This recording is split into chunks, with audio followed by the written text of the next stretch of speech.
Chapter 172. The city was strictly guarded at night, but that was only for normal people. For Su Fengnian, a top nobleman who dared to fight with the Qingzhou navy, as well as a deity from Mount Lantua, he could come and go as he pleased. The guards at the gate had most likely received instructions from the king of Jing'an, Zhao Heng, and did not stop him. Otherwise, if they met, it would just be giving face to Su Fengnian. They could not hope to make the crown prince of Biyao suffer in such a small matter. Even now, no one could say that Su Fengnian would be punished for the farce at the spring deity lake. After all, it was different from the past. Right now, the king of Biyao, dressed in a blue satin robe with 9 dragons, was in the capital. For the first time in the morning court session in the Golden Imperial Palace, this king with a different surname carried a sword as he ascended the throne. Faced with the censure of several officials, other than Zhang Julu, Gu Jiantang, and the 3 grand secretaries of the palace, Ren Tu only stood there and dozed off, ignoring all of them. As for whether or not there was fear behind his anger, no one knew. There were rumors in the capital that the king of Biyao and his cavalry were resting at the Xiamawi Inn, which was deserted. Everyone in the capital was delighted and applauded. They all said that this was the will of the heavens, and that the unjust will find little help. The fate of Biyao had come to an end. The Xiamawi Inn was truly deserted. In the inner courtyard, the king of Biyao, dressed in the garb of a rich man, was drinking green ant wine with an old monk in black. The wine was something that Su Shao had specially brought from Liangzhou to Greaton City. The old man in front of him, nicknamed the Sickly Tiger, had been forcefully dragged over by Su Shao. In fact, over the years, the green ant wine had been sold in the capital because of his second daughter, Su Weisheng's brother appreciating the snow. However, the king of Biyao had personally brought the strong wine for thousands of li. The gift was light, but the affection was great. This could be considered a way for Su Shao to express his attitude to an old friend in a foreign land. You, Yang Taisui, did not treat me as a friend. Even when I entered the city, you had to keep an eye on me for the emperor. However, Su Shao still treated you, old bald donkey, as a friend. That year, you treated me as a farewell. The spring chill in the capital had long been eliminated, and the chirping of cicadas did not stop. However, Su Shao still seemed to be afraid of the cold. He raised his hand and exhaled.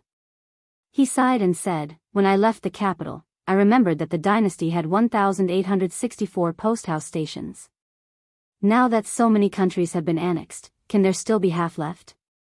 The black-robed old monk said calmly, Great Peace City, the world is at peace and stability. Why is there a need to recreate the scene of the past when there were so many posts and messages flying everywhere? Isn't that a good thing? Everyone knew that Su Shao had an inseparable feeling for the posthouse because the Liang dynasty did not attach much importance to the construction of the posthouse back then. After Su Shao took control of the military power, he proposed 10 policies. Among them, the posthouse and horse policy were developed to the greatest extent in his hands. There were also a few policies that had died midway before they could be popularized because of the end of the spring and autumn period. The elimination of the posthouse was just a miniature version. When the Liang dynasty was at its peak, it was like passing one relay station after another. The relay stations were like fish scales. Ride after ride, the relay horses were like shooting stars. Therefore, when the war of the country ended, almost all the emperors of the fallen countries were escorted to Great Peace City. During this time, when they saw a relay station 30 li away, they were all shocked by Su Zhao's methods. Many famous generals who only complained about the timing and location after losing the war were finally convinced. Because a small relay station involved many things such as the relay route, each of them was extremely troublesome. Just the planting and maintenance of the plants on both sides of the relay route alone cost the national treasury a lot of silver every year. At that time, the war was in full swing. Not to mention the incapable emperors, the wise emperors only focused on the training of armor. They wanted to spend money today so they could see results tomorrow. As an official, how could they be like Su Shao and persuade the emperor to spend money on a 100-year plan? Su Shao smiled. Of course it is a good thing in the short term. After 100 years, it will be hard to say if it will be a good thing. The old monk in black was a monk, but he also drank wine. He took a sip and said calmly, "You don't have to worry." Su Shao laughed involuntarily. "I'm not a monk like you. If I don't worry, how can I face the heroes who fought with me in the past? Who won this world?" Yang Taisui frowned and said, "Zhang Julu will worry, Gu Jiantang will also worry. Also, so what if you help the late emperor win the world? Without you, lame Su, there would be lame Li and lame Wang. You were proud of your achievements, but the late emperor didn't get rid of the hound after the rabbit was killed. He still allowed you to be the king of Biyao. Isn't that enough?" Su Shao said softly, "It's enough. That's why I didn't do anything after you pulled me to drink. The favor I owed you and him back then has been repaid." At this point, the old monk in black felt guilty and stopped talking. His expression was slightly lonely. When that woman first entered the world, the sword case only had 9 words carved on it: "This sword pacifies the injustices of the world." When the late emperor learned of this, he smiled and said that without this sister-in-law, there would be no Su Shao, and there wouldn't be his great country. The dragon sparrow sword of Daliang was worthy of these 9 words. That extraordinary woman only carved the last 9 words before she died. Every time the old monk in black thought of it, he felt guilty because he was the most guilty person in the world. The old monk asked, "Then why did you still invite me to drink?" Su Shao snorted and said, "If it weren't for my wife persuading me all those years after I came to Biyao, saying that a bald donkey like me had difficulties, I wouldn't have bothered with you no matter how magnanimous I am." Yang Taisui smiled bitterly. Su Shao drank a mouthful of wine and sneered, "In the next court assembly, if Gu Jiantang dares to instigate a bunch of bastards to use underhanded tricks, don't blame me for pulling out my blade and hacking him." Yang Taisui frowned and said, "Even if Gu Jiantang is empty-handed, you can't beat him. He's the #1 sword user in the world." Su Shao asked in return, "If I hack him, he dares to retaliate?" "Back then, when I beheaded his direct descendant and hung him on the city wall, he dares to stop me?" "He didn't dare back then, and now that he's getting older and older, he dares even less." The old monk in black chuckled and said, "Seems like he doesn't dare." Su Shao smiled and said, "Isn't that so? How was this the king of Biyao wearing a 5-clawed python robe? He was clearly a scoundrel in the marketplace. No wonder he could raise such an unscrupulous son like Su Fengnian." Su Shao smiled and asked, "If I really hack Gu Jiantang to death, what will you do this time?" Yang Taisui said calmly, "I've already repaid the loyalty and righteousness I owe back then. Since you can invite me to drink today, I can invite you to kill someone and leave the capital tomorrow." Su Shao laughed and said, "You bald donkey, at least you still have some conscience." The old monk in black remained silent. No one in the world was more trustworthy than this sickly tiger. The pot of green ants was quickly emptied. The old monk said softly, "You've caused the princess to live uncomfortably in the past, and now you've implicated your children, especially that Su Fengnian. Don't you feel any guilt?" Su Shao smiled calmly and said, "We're not a family. Once you enter a family, you won't eat a family meal. What's there to live uncomfortably? It's all fate." The old monk sighed. Su Shao asked, "Do you know about the 6 jewels guru of Mount Lantua?" The old monk nodded and said, "When this person first started cultivating, he didn't talk to the outside world, unlike the rest of the world. He achieved the great moksha state of motion and stillness early on. He's a great sage in Buddhism. He leaped into the 8 jewels realm at the same time as the new chief of Mount Wudong. They're both rare bodhisattvas of flesh." Su Shao nodded and frowned. The old monk asked, "I heard that this red sex Dharma king went to Xiangfan, aren't you worried?" Su Shao muttered, "How can I not be worried? She's dual cultivating with Fengnian." "I'm worried, but not dual cultivating, I'm even more worried." Chapter 173. It had already been 10 days since the king of Biyao, Su Shao, had arrived in the capital. In these 10 days, Su Shao had not paid a visit to anyone, nor had anyone come to the Demoyai courier station to present their name. Logically speaking, as a king with a different surname, Su Shao should not be restricted by the rules and regulations of the clan and vassal law. Of the tens of thousands of officials in the capital, it would be best for them to curry favor with those in power. Even on the day when the results were released, quite a few officials would use the pretense of being from the same hometown to get close to those new grand scholars. Why was it that when it came to Su Zhao's side, not a single one of them showed up? In truth, with just a bit of thought, it was clear. In the imperial court, Grand Secretary Zhang led the civil officials, Gu Jiantang led the military generals, and the Green faction formed their own faction and roped in a group of stragglers. The remaining elders of the 8 perished countries supported each other, so it could still be considered a clear division. However, as the second generation of remaining young masters gradually rose to prominence, the earlier hostility and antagonism began to fade, and they began to integrate into the earlier tripartite balance of power. Among the 8 old countries, there were splits. Western Shu was the closest to Qingzhou, so most of them were absorbed by the Green faction. Many scholars in Western Shu naturally had a favorable impression of the current Grand Secretary Zhang Julu, who hailed from the Great Yellow Sect. As for the valiant Dongyue and other barbarian lands, they preferred Great General Gu Jiantang. The latter also felt that this group of youngsters who could ride a saber and spear, as well as write poetry and literature, was more to his liking. As a result, the old Grand Secretary and the other pillars of the country of the older generation did not see eye to eye with Su Shao. The new generation of popular officials, influenced by their ancestors and the Spring and Autumn War, would not take the initiative to side with the remote king of Biyao. Most of them were divided between the 4 factions on the surface. Of course, if the pillar of Biyao took the initiative to favor them, it was likely that no one would refuse this enormous honor. Hadn't the minor official of Yongzhou, Jean Lanting, relied on a letter of recommendation from the pillar of Biyao to become an extremely noble member of the Great Yellow Sect? Su Shao was not late for today's morning court session. When he stepped out of the carriage, he was already wearing a blue satin robe embroidered with dragons. In the past, it had always been Grand Secretary Zhang Julu who was the earliest to enter. And Great General Gu, who had always been the last to enter, and no one daring to overstep. Apart from this, as for who would be the second and third to enter the palace, it wasn't too particular. Generally speaking, it should be based on seniority and rank.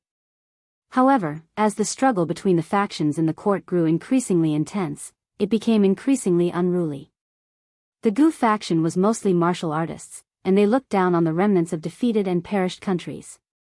They also didn't have much respect for the Green faction. The Zhang faction, which had the most influence, had always been gentle and respectful. If the 4 factions were to include the 2 variables of the foreign relatives and eunuchs, in general, it was truly a chaotic and endless entanglement. In today's court session, most of the officials learned that Great General Gu had gone to the Liao 2 days ago and was destined not to return in a short amount of time. This made many of the spectators who were looking forward to the 2 famous generals of the spring and autumn period fighting fiercely in Baohe Palace feel extremely disappointed.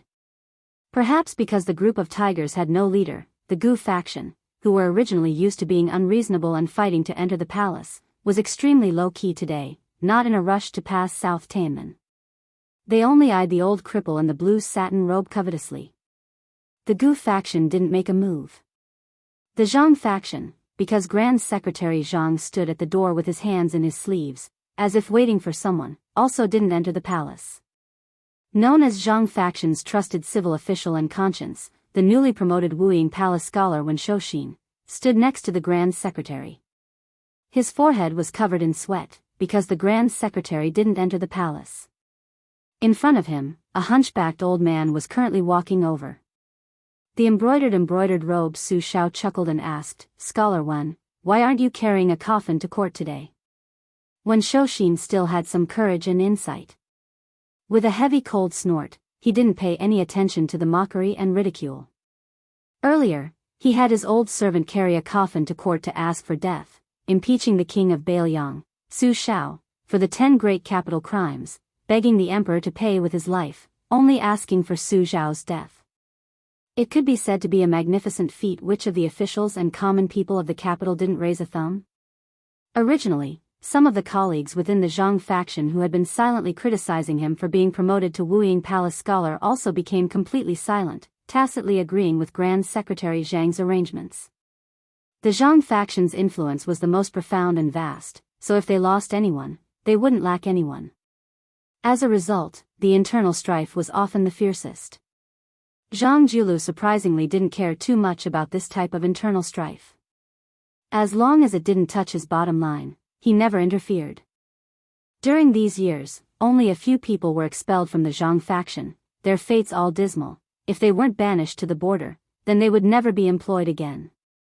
When Su Shao saw that this Wuying Palace scholar was pretending to be deaf and mute, he patted his shoulder, saying with an amiable laugh, "The imperial court needs loyal and righteous subjects like you. I heard that when Scholar Wen was a county official, his sleeves were clean and his hands were clean to the extreme, even starving 2 of his daughters to death." When I first heard this news in Biyao, I was already bewildered. How could this type of official only be an 8th-rank minor official? This is our Grand Secretary Zhang's mistake. Who would have thought that in just a few years, after Scholar Wen's 2 daughters died, in the blink of an eye, he would become a Wuying Palace scholar? What rank does he rank among the 3 halls and 3 pavilions? It seems like Scholar Wen should still have a few fewer daughters. If he had 2 more, wouldn't Grand Secretary Zhang have nothing to do with it? Forget about Wuying Palace scholar, even that Preservation Palace scholar would similarly be in Wendaren's bag. However, it's hard to say if Grand Secretary Zhang doesn't have many teachers. Just the death of an old Grand Secretary, yet he already has his current glory, Wendaren still can't compare. Doesn't this mean that you 2 Darren are both profiting from the dead? These words are nonsense. The 2 Darren are both magnanimous prime ministers, please don't take it to heart. When Shoshin's face flushed completely red, he wanted to curse out, but he didn't dare, feeling extremely sullen. There were a lot of Zhang faction officials who pretended to be angry, but there weren't actually that many who were truly angry. To the side, Grand Secretary Zhang Julu was over 50 years old, but he didn't look old. This current number 1 person's appearance was especially praised by others, with a purple beard and blue eyes, extremely imposing. When he was young, he was nicknamed Blue Eyes. When he worked as an aide for the old Grand Secretary, he was greatly valued. However, the old Grand Secretary was patient, willing to spend 30 years to carve this piece of unpolished jade. He didn't pull up seedlings to help them grow, refusing several promotions in the bureaucracy on behalf of his beloved disciple, to the extent where he didn't even care about the opportunity to be sent out to become a border official. Meanwhile, Zhang Julu was even more patient, spending 30 years of his life in the imperial family, neither arrogant nor impetuous, always patiently watching the court's political affairs with the cold eye of a bystander, only watching and listening, the only thing he didn't say. As soon as he left the imperial family, he became a dragon. Within 2 years after his respected teacher's death, he continuously rose 11 levels, taking over the old Grand Secretary's empty position, so much so that his position of authority even surpassed the old Grand Secretary's. Zhang Julu was ridiculed by Su Shao, but he didn't show the slightest bit of abnormality. With an expressionless face, he said, "Yang Guosher once said that if you have Buddha in your heart, you will see everyone as Buddha. If you have feces in your heart, you will see everything as feces." It is said that De Zhuguo was also present when Yang Guosher said this. I don't know if De Zhuguo heard it in his ears or in his heart. Su Shao laughed out loud and said, "Whatever Yang Taisui said, no matter what you all think, except for the good things he said about me, I'll just treat it as bullshit." Zhang Julu dismissed it with a light laugh. The main buildings behind the imperial city's south gate were the 3 outer court halls and the 9 inner court halls. Among the 3 halls, the Palace of Preserving Peace was the most expensive. The common people in the marketplace called it the Hall of Golden Imperial Audience. They thought that all court meetings were held there, but that wasn't the case. The Palace of Preserving Peace was usually used for all kinds of major ceremonies. His Majesty would usually hold court in the Tianqian Palace or the Hall of Cultivation Spirit. It was probably to show his respect to the King of Biyao, Su Shao, that the 2 morning court meetings were held in the Palace of Preserving Peace. The roof of the Palace of Preserving Peace had a total of 18,000 dragon patterns. The roof of the palace of preserving peace, the roof of the palace of preserving peace, the roof of the palace of preserving peace, the roof of the palace of preserving peace. This was only the scale of the palace of preserving peace. Spread out, the number of dragon patterns in the imperial city was innumerable. The huge platform of the palace of preserving peace had the character, Earth, facing the south. Starting from the south of the imperial city, the central axis of the palace of preserving peace, the 3 halls were lined up in a row. Not a single tree was planted. To meet the Son of Heaven, the imperial road was long. The eunuchs and imperial bodyguards were hidden in the shadows of the strictly guarded buildings on both sides of the road. It was as if they were the only ones walking in the world. Therefore, when the blood-soaked Su Shao met the emperor for the first time, he was counting the number of steps to dispel his fear. If Su Shao was like this, it was needless to say that the other courtiers who attended court for the first time were trembling with fear. Accompanying the monarch was like accompanying a tiger. Especially since the 2 successive emperors of the dynasty were both heroes and great strategists. The monarch's scheming had reached the peak of perfection. No one dared to say that they were familiar with figuring out the emperor's will. This made the courtiers feel as if they were walking on thin ice. Today, the blue-eyed Zhang Julu intended to let Su Shao be the first to attend court. Su Shao also did not decline his responsibility and took the lead to walk through the towering palace gate. It seemed that other than Zhang Julu, everyone had forgotten that as long as the Palace of Preserving Peace's Grand Secretary was empty, the civil officials had to respect the Great Pillar State as their leader. Chapter 174. Ever since Wudang's old chief, Wang Zhonglo, passed away, the incense that was already not much had decreased by a bit. Fortunately, the close to 1,000 old Taoists, middle-aged chancellor, and Taoist children behind the memorial arch were used to living a poor life. When the house leaks, it will be repaired. When the clothes are old, it will be repaired. When the clothes are old, it will be repaired. When the house leaks, it will be repaired. When the clothes are old, it will be repaired. When the house leaks, it will be repaired. When the house leaks, it will be repaired. When the clothes are old, it will be repaired. At this time, a young Taoist was squatting behind the memorial arch of black tortoise dancing and sighing. Beside him were a few mischievous Taoist children from the nearby Taoist temple. Each and every one of them were fighting over this Taoist priest to tell them some love stories from the book.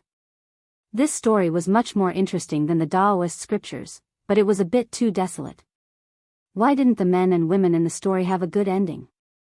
Listening to the storyteller beside him nearing the end of the story, he became more and more worried. Didn't they force themselves to be beaten by their master with a plank to escape from the Taoist lesson and sneak out? Grand Marshal Granduncle, why are there so many riddles, drinking games, and poems in this book? Don't tell me they were all thought up by one person. If it's true, how much knowledge does the person who wrote this book have? Isn't he almost comparable to Grand Marshal Granduncle? A little Taoist child who had only been on Wudang Mountain for less than 2 years asked timidly. The little Taoist child was born with red lips and white teeth. He was full of vigor. Propping his cheeks with both hands, he stared at his master's martial uncle. According to reason, he should be calling him chief. However, it seemed that everyone in the book did not like this Grand Marshal Granduncle, so he still called him chief according to seniority. Nonsense, how can the person who wrote this book be more knowledgeable than Grand Marshal Granduncle? A little Taoist child who had entered the mountain a little earlier slapped the little Taoist child with a stern expression. The little Taoist child who was scolded held his head and did not dare to refute. I'm not talking nonsense. If the person who wrote this book and I were to debate about Taoist principles, I reckon he would not be able to win. However, when it comes to love and affection, I am 108,000 li away. This is the principle of specialization. In the future, when you study scriptures with your masters and encounter problems, don't think that your masters are always right. If I still say that you are wrong and you are still unconvinced, you can go down the mountain to find out who is right and who is wrong. If one day you feel that you have found the answer and that I and my masters were wrong, you can return to the mountain and tell us that we were really wrong. If you feel that you were wrong, don't feel ashamed. Remember that our Wudang mountain gate will never be closed. The young Daoist smiled and rubbed the head of the youngest Daoist. His smile was warm. Grand Marshal Granduncle, I think it's wrong for Master to hit us whenever he's unhappy. What do you think? The little Daoist asked innocently. The young Daoist laughed softly and said, when I was young, I was also hit a few times. However, now I know that most of the time, it was my own fault. After a while, I no longer care about it. Master and senior brothers are not saints without temper. It's inevitable that they will make some mistakes. In Wudang's 1,000 years of history, there are hundreds of thousands of recorded Taoists. However, there is only one statue of Xuan Wutianzuan. We, including me, are all ordinary people. We have to allow others to make mistakes and allow ourselves to make mistakes. Don't be stubborn. Otherwise, we will not be happy. It's not easy for us to come to the world. If we are always angry, even if you are a high and mighty emperor, it will be boring. Moreover, we are born in the world. Glory, splendor, wealth and status are nothing more than passing clouds. The Tao is made of gold and the medicinal pill furnace is filled with spring. Wudang is my pillow and my pillow is Wudang. That is enough. A slightly older Daoist whispered, Marshal Granduncle, I heard that rich people eat meat every day. I am so greedy. When I am hungry and recite scriptures, I always drool when I think about it. The most handsome young Daoist with the highest seniority smiled and said, Isn't eating meat every day the same as eating plain tea every day? Ching Feng, Marshal Granduncle gave you 10 steamed buns.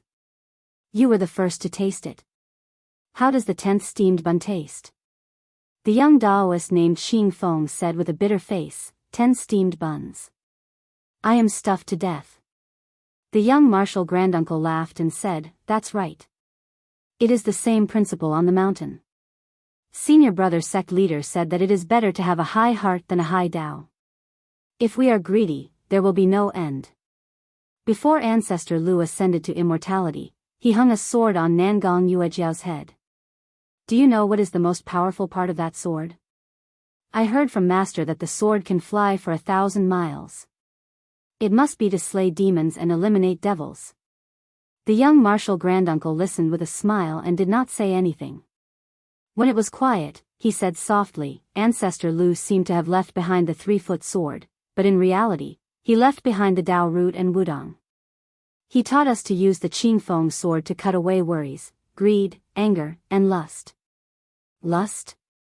The youngest Taoist child was confused. The rest of the young Taoist priests who didn't know much were all chuckling. The book I read is called The First Snow in the East Wing. It skipped some things about men and women.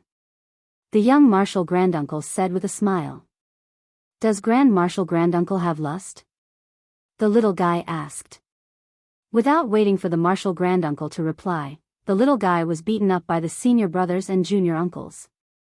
The young Marshal Granduncle rubbed his little head again and said softly, Yes. There was a burst of surprised gasps, but no one thought that the self-proclaimed Wudang Mountain's young ancestor who claimed to have lust was not lofty, learned, or amiable.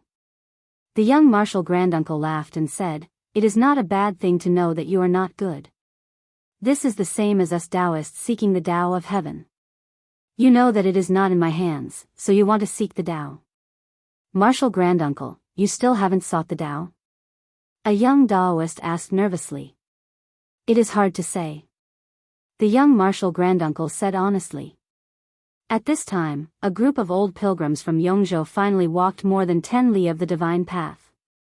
Panting for breath, they arrived under the memorial arch. The young Taoist immediately stood up and called the young Taoist beside him to help carry the luggage. When they went up the mountain, the Taoist children skillfully introduced the scenery of Mount Wudang and the Taoist temple. The old pilgrims probably thought that the young Taoist children were amiable and cute, so they all showed a smile of vicissitudes.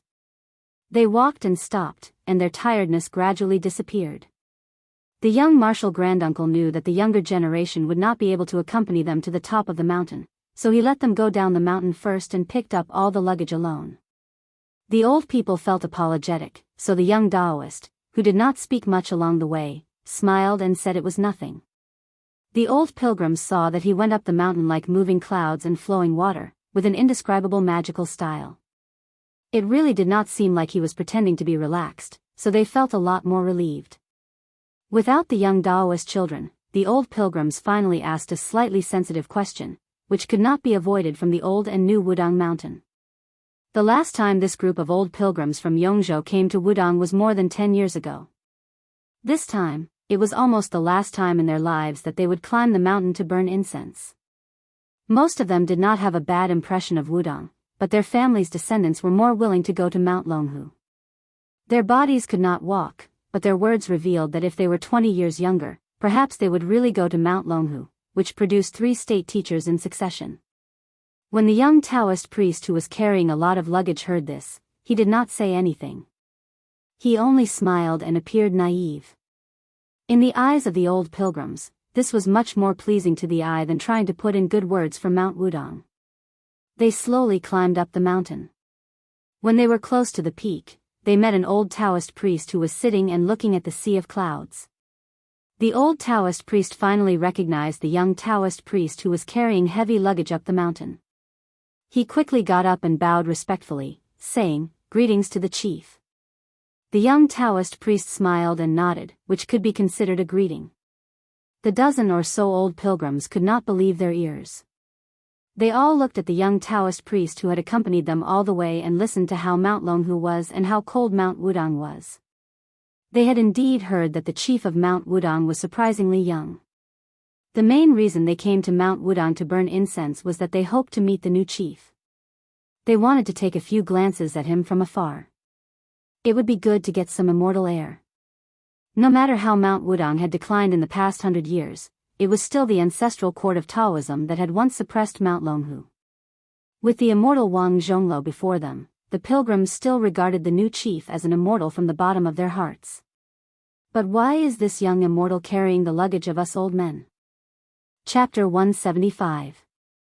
Reincarnated. After knowing the Taoists' identity as the Wudang sect leader, the old pilgrims did not dare to let the number 1 immortal on the mountain carry their luggage for them. The young sect leader could not dissuade the old people, so he could only accompany them all the way to the entrance of the Black Tortoise Hall on the Big Lotus Peak. There were few pilgrims. The young Taoist stood under a 1,000-year-old camphor tree and looked at the pilgrims holding incense and worshipping in all directions. Finally, they threw the incense into the huge incense burner. Wudang Mountain finally had some incense and smoke. He suddenly turned his head and saw a Taoist dressed in a Taoist robe outside the mountain.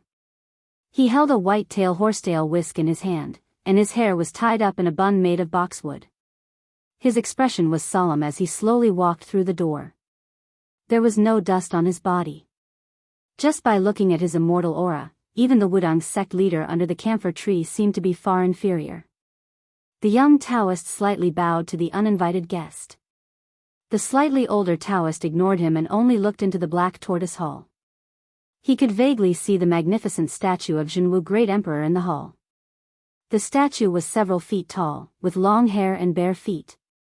He wore golden armor and stepped on a black tortoise. The Taoist looked at the red bronze statue and then looked at the incense burner outside the hall. He shook his head and muttered, "Suppressing the demons and ruling the north, only Black Tortoise can stop him?" After becoming the sect leader of Wudang, the Taoist quietly stood far away. He heard the Taoist's question but did not directly answer. He only asked with uncertainty, "Probably?" The foreign Taoist frowned, "Even you are not sure?" The young sect leader smiled and asked, "Mount Longhu said that you are the reincarnation of 3 generations of grandmasters. They also said that back then, Grandmaster Lu split the Azure Gall sword embryo into 3 and you obtained one of them. Tell me, is this true or false?" Unexpectedly, the Taoist shook his head without hesitation, "It's false." The new sect leader of Wudang was probably shocked and was speechless. On the contrary, the Dragon Tiger Taoist priest who was in another sect's territory appeared to be overbearing. Finally, he was willing to take a look. He looked at the number 1 person of Wudang whose aura and demeanor were not as good as any of the Taoist priests in the Taoist master mansion. He asked, "You're called Hong Shixiang?" The fellow called Hong Shixiang nodded his head, squatting down on the stone steps, exchanging glances with each other. Although the Taoist of Mount Longhu in front of him had an overbearing aura, it takes two to clap, isn't it? The person squatting there was neither red nor white in the face, as if he had seen a guest from afar, the kind that was half unfamiliar with him. Therefore, he was neither pretentious nor warm, nor did he have a cold expression. Thus, the confrontation between the two was not as tense as before, but instead, it was as if a chicken was talking to a duck. The visitor of Mount Longhu knew that he was called Hong Shixiang. Since Hong Shixiang knew about the Qingdan sword embryo, he naturally knew that this person with a great background had the surname Qi and the name Xianxia. Other than this name being unforgettable, it was more because this person with the surname Qi was not only famous in Mount Longhu and the Taoist Master Mansion, but also in the entire world of Taoism. Qi Xianxia was a genius that was second to none. In the future, he was destined to be the pillar of the orthodoxy. The reason that Wudang knew was very simple. Little Wang Shixiang's swordsmanship was already outstanding enough. But Big Shixiang said that in the sex sword competition, Wang Xiaoping was only third. The second place was an old senior from a blessed paradise. Both of them were suppressed by the young dragon tiger Qi Xianxia. Of course, rumors were just rumors. The truth had to be seen with one's own eyes. In Hong Shixiang's eyes, not only was the horsetail whisk in Qi Xianxia's hand a sword, even the ancient tree under the 1,000-year-old camphor was also a sword. Moreover, they were all unsheathed swords. There was a popular saying in the Jianghu, "I don't hold a sword, but I have thousands of swords." It was probably a vivid portrayal of Qi Xianxia. Hong Shixiang, who was squatting on the stone steps, sighed heavily. Look, the foot of the mountain was full of powerful people and terrifying things. How dangerous. As for why Qi Xianxia came up the mountain, Hong Shixiang was not really an idiot who did not understand the ways of the world. There were not many Taoist temples in Wudang, but there were also quite a number of them. It was inevitable that there would be some small conflicts between Taoist temples. If someone was not convinced, they would visit the temple every now and then to argue.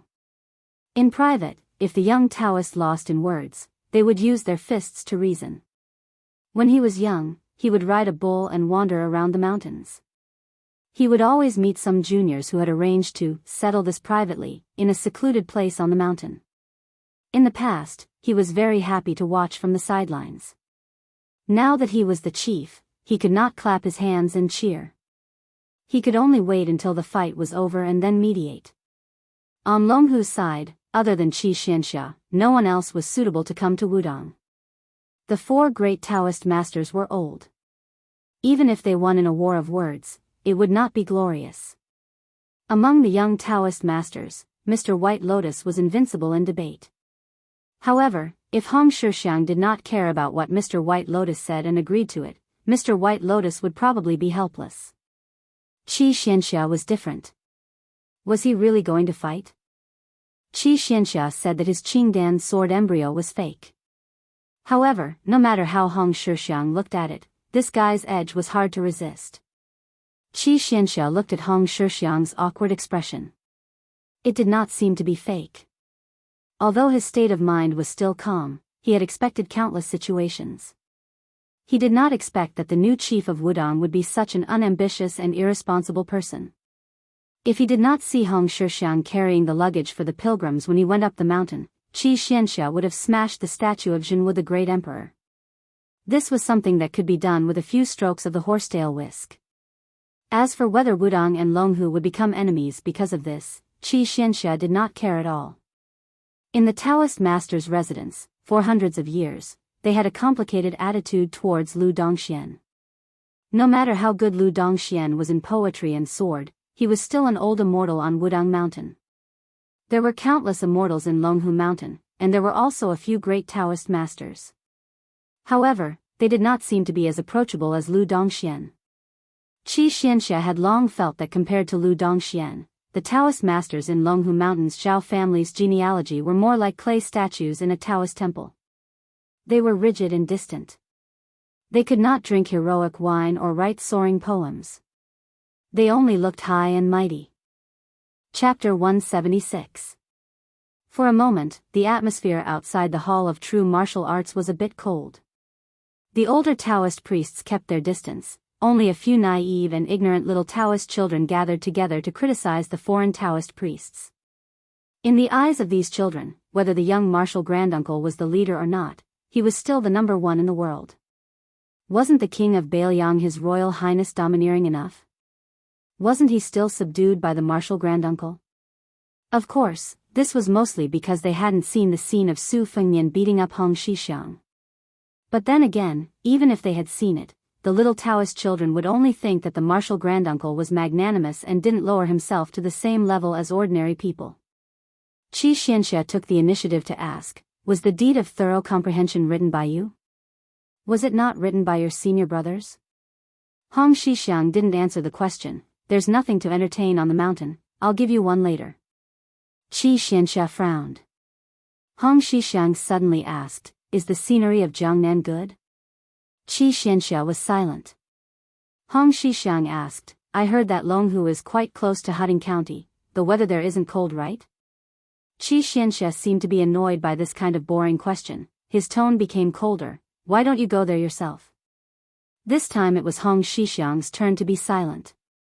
Probably thinking of Hong Shixiang's statement that he had never left the mountain, and then associating it with the occasional secret from the Taoist master's residence, Qi Xianxia's expression became strange. He hesitated, then sneered, Huding County isn't cold right now, it's just that there's a big joke. Your king of Beiliang's eldest daughter Su Weisheng's improper conduct has angered everyone there. Even the capital has heard that there's a lady in the palace who wrote the precepts for women who is very angry, spreading the news that she's going to interrogate this princess who's married to Jiangnan. Hong Shixiang raised his head and asked seriously, interrogate what? Qi Xianxia said calmly, as the leader of Wudong, you're only concerned about this? Hong Shixiang smiled, pointed to the statue of Jianghu Great Emperor in the hall and said, that person is concerned about the suffering of the people. As for me, I don't have the ambition to help the people like your Taoist master mansion. I only care about the warmth of the mountain. As for the situation at the foot of the mountain, I'm just asking. By the way, tell me, what is the crime? Qi Xianxia ignored Hong Shixiang and looked at the devil-rinsing primogenitor in the dim hall again. He sighed softly and said, it has been 1,000 years since it was forged. Qi Xianxia turned around and said, my path is different from yours. I will go to the Great Void Temple to take the ancient sword that ancestor Lu hung on the eaves. I don't know what crime she was charged with. All I know is that when the princess went to Mount Longhu to burn incense, she was stopped outside the mountain. Hong Shixiang stood up. He took a step forward. Back then, this young martial granduncle had stepped into the heavenly phenomenon realm. Today, he took a step closer and snatched the horsetail whisk from Qi Xianxia, the sword chief of Taoism. On Mount Wudong, the long-awaited arrival of wind and thunder was welcomed. Su Shao of the Great Pillar State led the civil and military officials on the central axis. At the end of the imperial road that ran through the square, he looked up and saw the towering hall on the 3-story platform. The Palace of Preservation of Peace was the center of the dynasty, the center of the worship of thousands of dragons. To the entire world, the Palace of Preservation of Peace was just a square inch away. There were no more than 100 people standing here. However, the rise and fall of the empire depended on the people here and the government orders here. Even the slightest breath here would determine the health of the huge empire. The majestic platform on the 3rd floor had a railing carved from white jade, thick red wooden pillars, green eaves, and a golden glazed roof. It was extremely majestic and beautiful. A few years ago, the rear court of the imperial palace was burned down in a fire. Many palaces needed to be rebuilt. The stone and wood within a few hundred miles of the outskirts of the capital had long been cut down and excavated. Su Zhao's Beiliang transported countless giant stones and ancient trees here. One of the cloud dragon stone used as the stone steps of the rear eaves weighed 300 tons. One could see the extent of the labor and cost. At that time, complaints were heard everywhere. The remonstrant officials were even more excited as if they had been injected with chicken blood. They accused Su Shao of being a treacherous official, saying that the king of Beiliang was flattering and demanding excessive taxes. There were even people who said that if Su Xiao did not die, the country would not be in trouble. However, the remonstrant officials who boasted of being untainted were really untainted. Su Xiao was still the Su Xiao who could get whatever he wanted, a high and powerful official who could not be moved. Walking on the central axis of the empire and reaching the end, one did not need to lower one's head. As long as one approached, one would see a huge wall of 9 dragons embedded in the ground. The 9 golden dragons were vivid and lifelike, as if they were about to soar into the sky in the next moment. On the left and right sides of the wall of 9 dragons were stone steps leading to the main hall. The civil officials walked on the left and the generals on the right. In the hundreds of years of the Liang dynasty, there had never been a fool who had walked on the wrong path. The older generation of officials all knew that every time Lame Su stepped onto the stone steps on the right side of the wall of 9 dragons, he would pause for a moment and mumble to himself, but no one had ever heard him clearly. Su Xiao was born a martial artist, so every time he went to court, he would walk on the right side, no different from the first time he entered the capital. The imperial court had given him the title of a pillar of the nation, and now it seemed that there was a bit of a drama going on. It was no wonder that the imperial court had been a chaotic mess back then, with people crying, kneeling, and furious. At this moment, the vast majority of the civil and military officials behind Su Xiao had never discussed politics with this prince of a different surname, so many of them were paying attention to Su Xiao's movements after he walked up the steps. As expected, Su Xiao glanced back at the southern imperial gate. But no one knew what the butcher Lame Su was thinking. Su Xiao thought that once he walked through that gate, he would truly have no choice. Normal people who approached the imperial gate would be questioned. Those who could walk into court would have a lot of glory and wealth, but as for how much they had to pay, that was a difficult question for each family. Even the ones sitting high on the dragon chair in the main hall found it difficult to ask. Since the founding of the Liang dynasty, it had never stopped. In the early stages of the restoration of the imperial gate, the assassination of Emperor Huanling by eunuchs in the Jianghu palace, and then the attack on the eastern palace in the 6th year of Jianghu. Then there was the case of the scarecrow of Crown Prince Shun He and the case of Emperor Rentai's sudden death from overdosing. Then there was the case of the moving of the imperial palace and the fight over the 3 official temples 50 years ago. And then the recent case of the white dress, the white dress. Su Xiao muttered to himself and then walked toward Baohe Palace. His eyes were cold. At the Maui embassy, he had already learned that not only had Fengnian provoked the Qingzhou navy on the Spring God Lake and been questioned by some people, even his eldest daughter, Su Weisheng, who had married off far away in Jiangnan, could not live a peaceful life. The group of bastards behind him really thought that his sword was just for decoration. On this day, Baohe Palace was in a great uproar. The world had only heard that after the court was dismissed, Su Xiao of the Great Pillar of Country had not even left the palace gates when he used the scabbard to cripple a 3rd-rank official. Chapter 177. That night, they had bumped into the white-clothed Guanyin and the ghosts. Even though they couldn't find an inn after entering the city, it didn't matter to them. They wandered around for 2 hours. During this time, several groups of patrolling guards took the initiative to stay far away from them. In the end, Xu Xiu finally found a place to rest by the lake. As they walked, it didn't match with her impression of the ghost city of Fengdu. Inside Xiangfan, it was quite beautiful and prosperous. It was far from being comparable to the cities of Beiliang. King of Jing'an, Zhaoheng, had spent 20 years of effort in managing the place. The inn was next to one of the most famous lakes in the world, Skinny Goat Lake. This lake had 10 sceneries. The inn was truly close to the water. It was reasonable for His Royal Highness to take out a large amount of silver as a stepping stone. Su Fengnian didn't immediately rest after he checked in. Instead, he sat on the 2nd floor by the window and asked Blue Bird to boil a pot of wine. The green and white one that Lu Qiu had brewed fell to the window. Blue Bird opened the secret letter and handed it over. After Su Fengnian finished reading it, he pinched it between 2 fingers and placed it on the candle flame to burn it to ashes. He gently blew away the ashes and couldn't help laughing. So lively. Blue Bird didn't interrupt. She just quietly looked at the young man sitting beside her. She looked at him for more than a decade.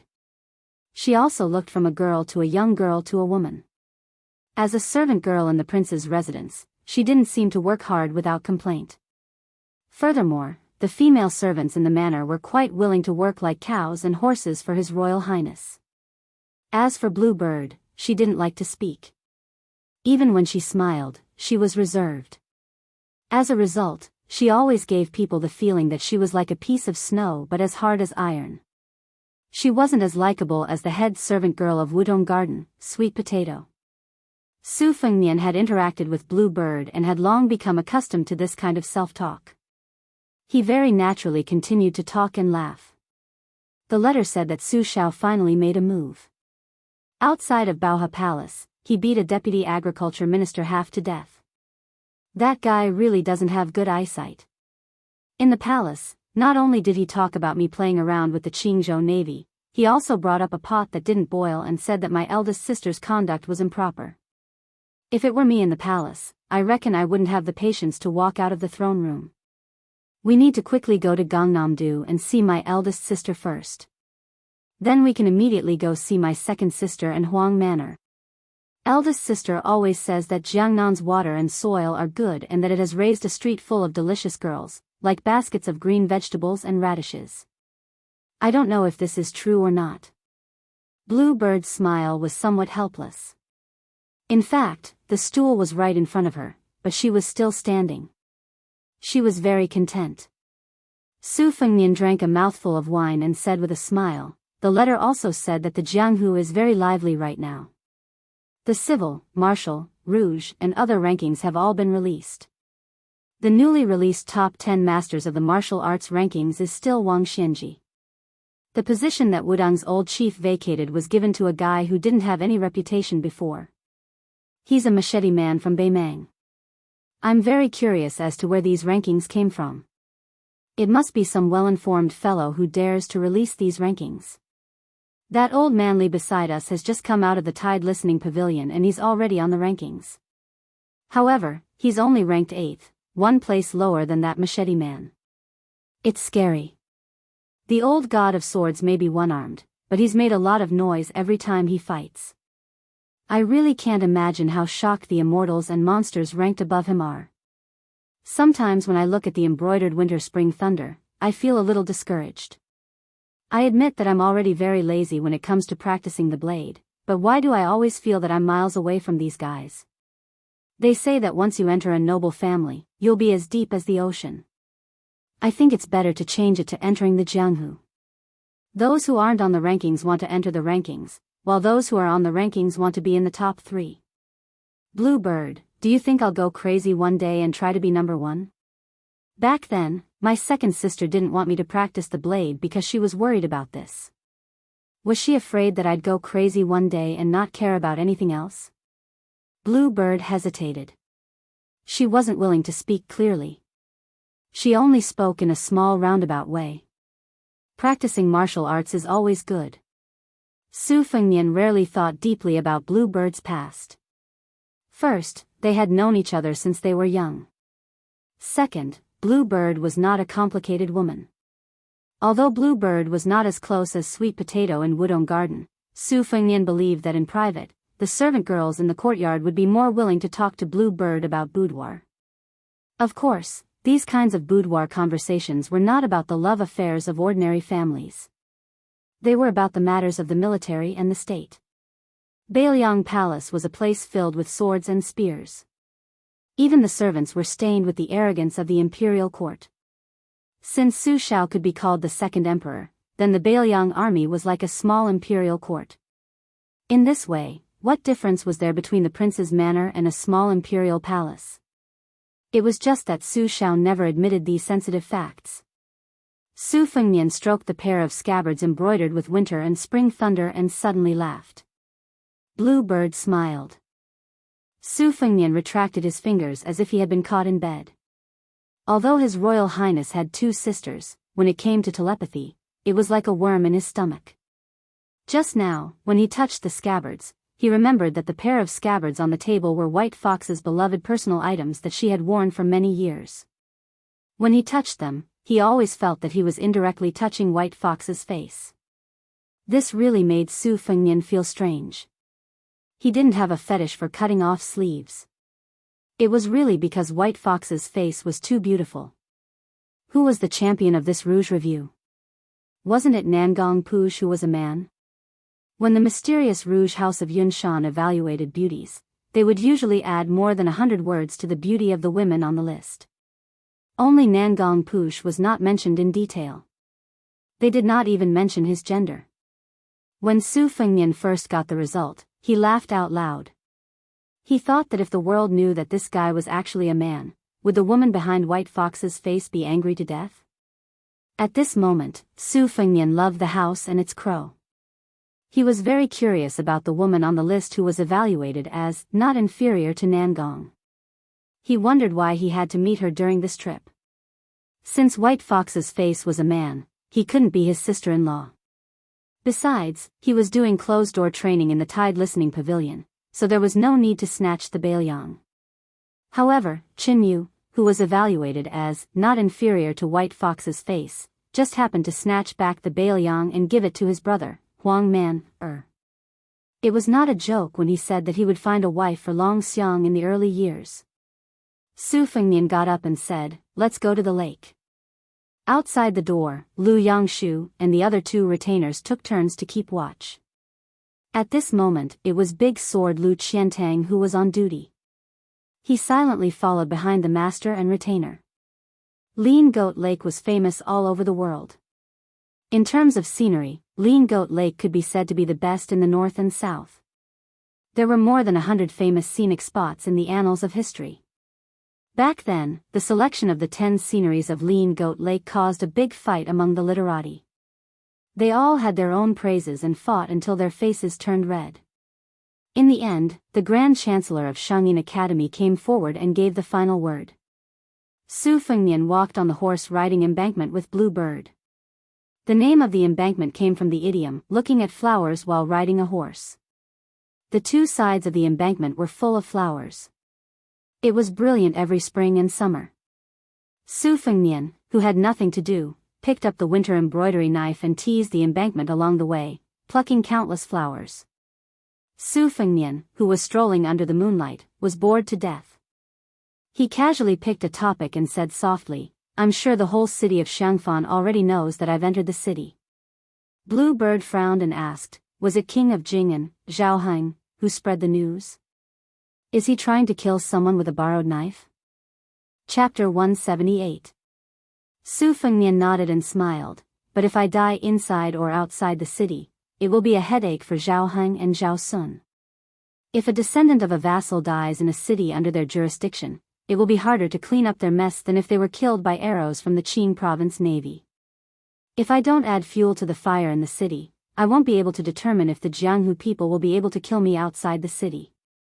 No matter what, it is reasonable to say that the king of Jing'an won't have any direct contact with me. Blue Bird, if I go to Jing'an Palace tomorrow, won't it be too much of a slap to Zhao Heng's face? This vassal king, in any case, was once the man closest to the dragon throne. These past few years, the dragon has roamed the shallows and the tiger has fallen to the plains. Do you think he won't get sick from holding it in? Otherwise, how could he have raised a son like Zhao Sun? Su Fengnian rambled on and on without the slightest scruple. Blue Bird was his family, and Lu Qiantang was a fallen slave who had become a retainer.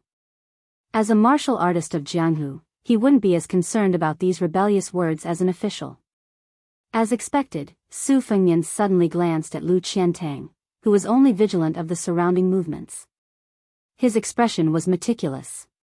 Near a pavilion, there was a thunderous snoring sound. A young man dressed in poor clothes was lying there. The sky was his blanket and the ground was his pillow. He was hugging a wooden sword. The sword was an ordinary sword style, but there was a wine gourd hanging from it. Su Fengnian originally wanted to walk past and not disturb the guy's golden millet dream. But he inadvertently saw half of the guy's face. Su Fengnian was stunned. Blue Bird rarely saw His Royal Highness like this. For a moment, it was as if she was facing a great enemy. She was nervous. Lu Qiantang, who didn't let go of the slightest movement, immediately pulled out his sword. He thought that he had encountered an assassin with a great background. He didn't think that His Royal Highness would only quietly say, "You two stay away first." When Blue Bird and Lu Qiantang were far away, Su Fengnian walked forward and lightly kicked the guy to the ground. The swordsman, who was startled awake, first had sleepy eyes. Then, he began to curse. Then, he had the same expression as Su Fengnian when he saw him. His face was full of disbelief. He wiped the drool from his mouth and rubbed his eyes. Pleasantly surprised, he said, "Surnamed Su." How many times had he said it, but this bastard still wasn't willing to call out Su Fengnian's name. He always said that this name was too effeminate. It was so scholarly that it made him sound like he was from an aristocratic family. The next scene stunned Lu Qiantang. After the young man with the funny wooden sword confirmed His Royal Highness's identity, he punched His Royal Highness in the chest. However, His Royal Highness didn't get angry. Instead, he laughed and punched back. It was probably because that guy felt that Su Fengnian's punch was heavier than his own. In his life, he was the most calculative person. Feeling that he had suffered a great loss, he immediately rewarded Su Fengnian with another punch. In this way, Lu Qiantang saw His Royal Highness in the pavilion wrestling with a Jianghu boorish fellow who could smell the scent of poverty. This clearly exceeded the limits of Lu Qiantang's imagination. In the eyes of this second-level master, the Crown Prince of Biyao wasn't someone who was easy to talk to. Not to mention that he dared to chase and beat up the great pillar state in the prince's mansion. He pinched Chu Lushan's fat face. Even after he left Biyao, he first trampled on Qingyang Palace, then he started the Battle of Spring Deity Lake. Everything happened one after another. When had he ever seen His Royal Highness being beaten like this? Why didn't he fight back? The swordsman Lu Qiantang was a second-ranked swordsman with exceptional eyesight. Naturally, he could tell that His Royal Highness was holding back too much every time he attacked. He was striving to be no different from ordinary people. Lu Qiantang had never dared to think that there was anyone in the world who was worthy of this crown prince's careful treatment. Occasionally, when he was free, he would compare His Royal Highness with the other princes in the capital. However, he always felt that Su Fengnian was more domineering and powerful if they were to really fight. The young swordsman in the pavilion was not a poetic young swordsman sleeping on the lake. He was a stark contrast to Su Fengnian. Not to mention the wooden sword, the gourd he picked from the vegetable garden, dried it, and stored it in the sun to store wine. From head to toe, his clothes were really not worth more than 10 copper coins. On Mount Longhu, Qi Xianxia wore hemp shoes. Moreover, the pair of hemp shoes on the little celestial master's feet did not need to be mended. Moreover, Su Fengnian was more certain than anyone else that the man in front of him was really poor. He was so poor that there were no jingling sounds in his pockets. Poor to the point that there were only 4 walls in his house. In any case, he had a home. After this fellow left home to travel, he could only call the 4 corners of the world his home. He did not know what to eat next. For a swordsman to reach this level, he could not be any more miserable. That guy had been starving for a few days, so he was completely listless from all the fighting. He lay back down and looked at Su Fengnian's luxurious clothes. With a face full of disbelief, he asked weakly, "Brat, which family did you steal the clothes of?" You even have 2 good swords. They must be worth a lot of money, right? All right, I have to hurry to the top of the city wall to look at the portrait. There's a high chance that you're there. I'll report it to the government tomorrow. Su Fengnian sat on the side and leaned against a pillar. He laughed and said, "Wenhua, oh Wenhua, why don't you have some future prospects? I'm still waiting for you to make a name for yourself so that I can take advantage of you. Why are you still like this? You're just as sloppy as you were 2 years ago. How many meals have you not eaten?"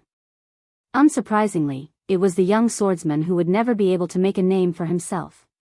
He rolled his eyes and laughed as he scolded, "Stop talking nonsense. Su, if you still have some conscience, then take off this eyesore of a set of clothes and exchange it for some good wine and meat. Only then can we be considered brothers." Su Fengnian laughed and said, "All right, you can eat your fill with wine and meat. Wen Hua was stunned for a moment. He sighed and said, "Young Su, although you've changed your clothes, you haven't changed your conscience." Su Fengnian deliberately flicked his clothes with his finger and said, "I've long said that I'm one of the richest children in Biyao. Do you believe me now?" Wen Hua said unhappily, "Who told you to pretend? Tomorrow, I'll make you invite me to the Xianghu alley to throw money. You'll be exposed." Su Fengnian asked, "The Xianghu alley?" Wen Hua chuckled and said, "White steamed buns." This was Wen Hua's catchphrase. Su Fengnian smoothly took over and said, "White is nothing but a lady's chest." "Oh, is it a good brothel?" Wen Hua smacked his lips and said with a yearning expression, "The best place in Xiangfan City. A few days ago, I saw a leading lady in the Xianghu alley from afar. Just now, I was dreaming of doing it with her. In the end, I was King woken up by you. No, you have to compensate me." Su Fengnian slanted his eyes and said, "What are you pretending to be a hero for? Didn't you say that you won't lose your virginity before you return home in glory?" Wen Hua said helplessly and discouraged, "You won't allow me to enjoy my mouth." Su Fengnian asked, "Find a place to get some beef?" Wen Hua swallowed his saliva and shook his head and said, "The night ban in Xiangfan City is too scary. I can't tell if you're really wanted, or if you'll go out tomorrow to reward our internal organs." "That's right, where's old Huang?" "Why? Last time, he accompanied you to suffer, but this time, he didn't accompany you to enjoy life? You're not honest, kid." Su Fengnian said calmly, "He's dead." Wen Hua haggled over small matters. If someone dared to give him less than a copper coin, he would dare to roll on the ground like a country shrew. However, he was rather open-minded when it came to important matters. When he heard the news, he was only shocked and regretful for a moment. He sighed and said, "If he's dead, then he's dead. He'll just reincarnate better. Where is he buried? If it's not too far, I'll burn incense and serve wine next Qingming festival." Old Huang was a good person. "I don't care about other people's lives, but I still have to go to old Huang's grave." Su Fengnian said softly, "He died at the Eastern Sea's Martial Emperor City. There's no grave." Wen Hua said in bewilderment, "Why did he run to the Martial Emperor City? If I remember correctly, old Huang was from Western Shu." "That Western Shu accent, when I first met you guys, it almost made me want to commit suicide. These 2 years without old Huang nagging beside my ear, I'm rather lonely." "That's right, it's quite lonely." Su Fengnian looked at the moon in the middle of the lake and muttered, "It's quite lonely." Chapter 179. Wen Hua said angrily, "Su, watch your mouth. What servant girl's life? Be careful or I'll get angry with you." Su Fengnian rolled his eyes. Wen Hua raised his head to look at Blue Bird with his mouth full of oil, and he did his best to reveal the most graceful smile in his life as he said shyly, "Miss, just because you called me young Master Wen, if that Su brat dares to bully you in the future, I'll be the first to take care of him. With his mediocre martial arts, I won't even need to use a sword to beat him down." Su Fengnian laughed loudly and teased, "Young Master Wen, come, drink." Wen Hua was in a great mood. It was the first time he'd been called young Master Wen. His entire body felt comfortable, and he suddenly felt that besides the woman he adored in his heart, she was the second cutest woman in the world. Such a well-educated and virtuous woman was a servant girl. Only a ghost would believe that.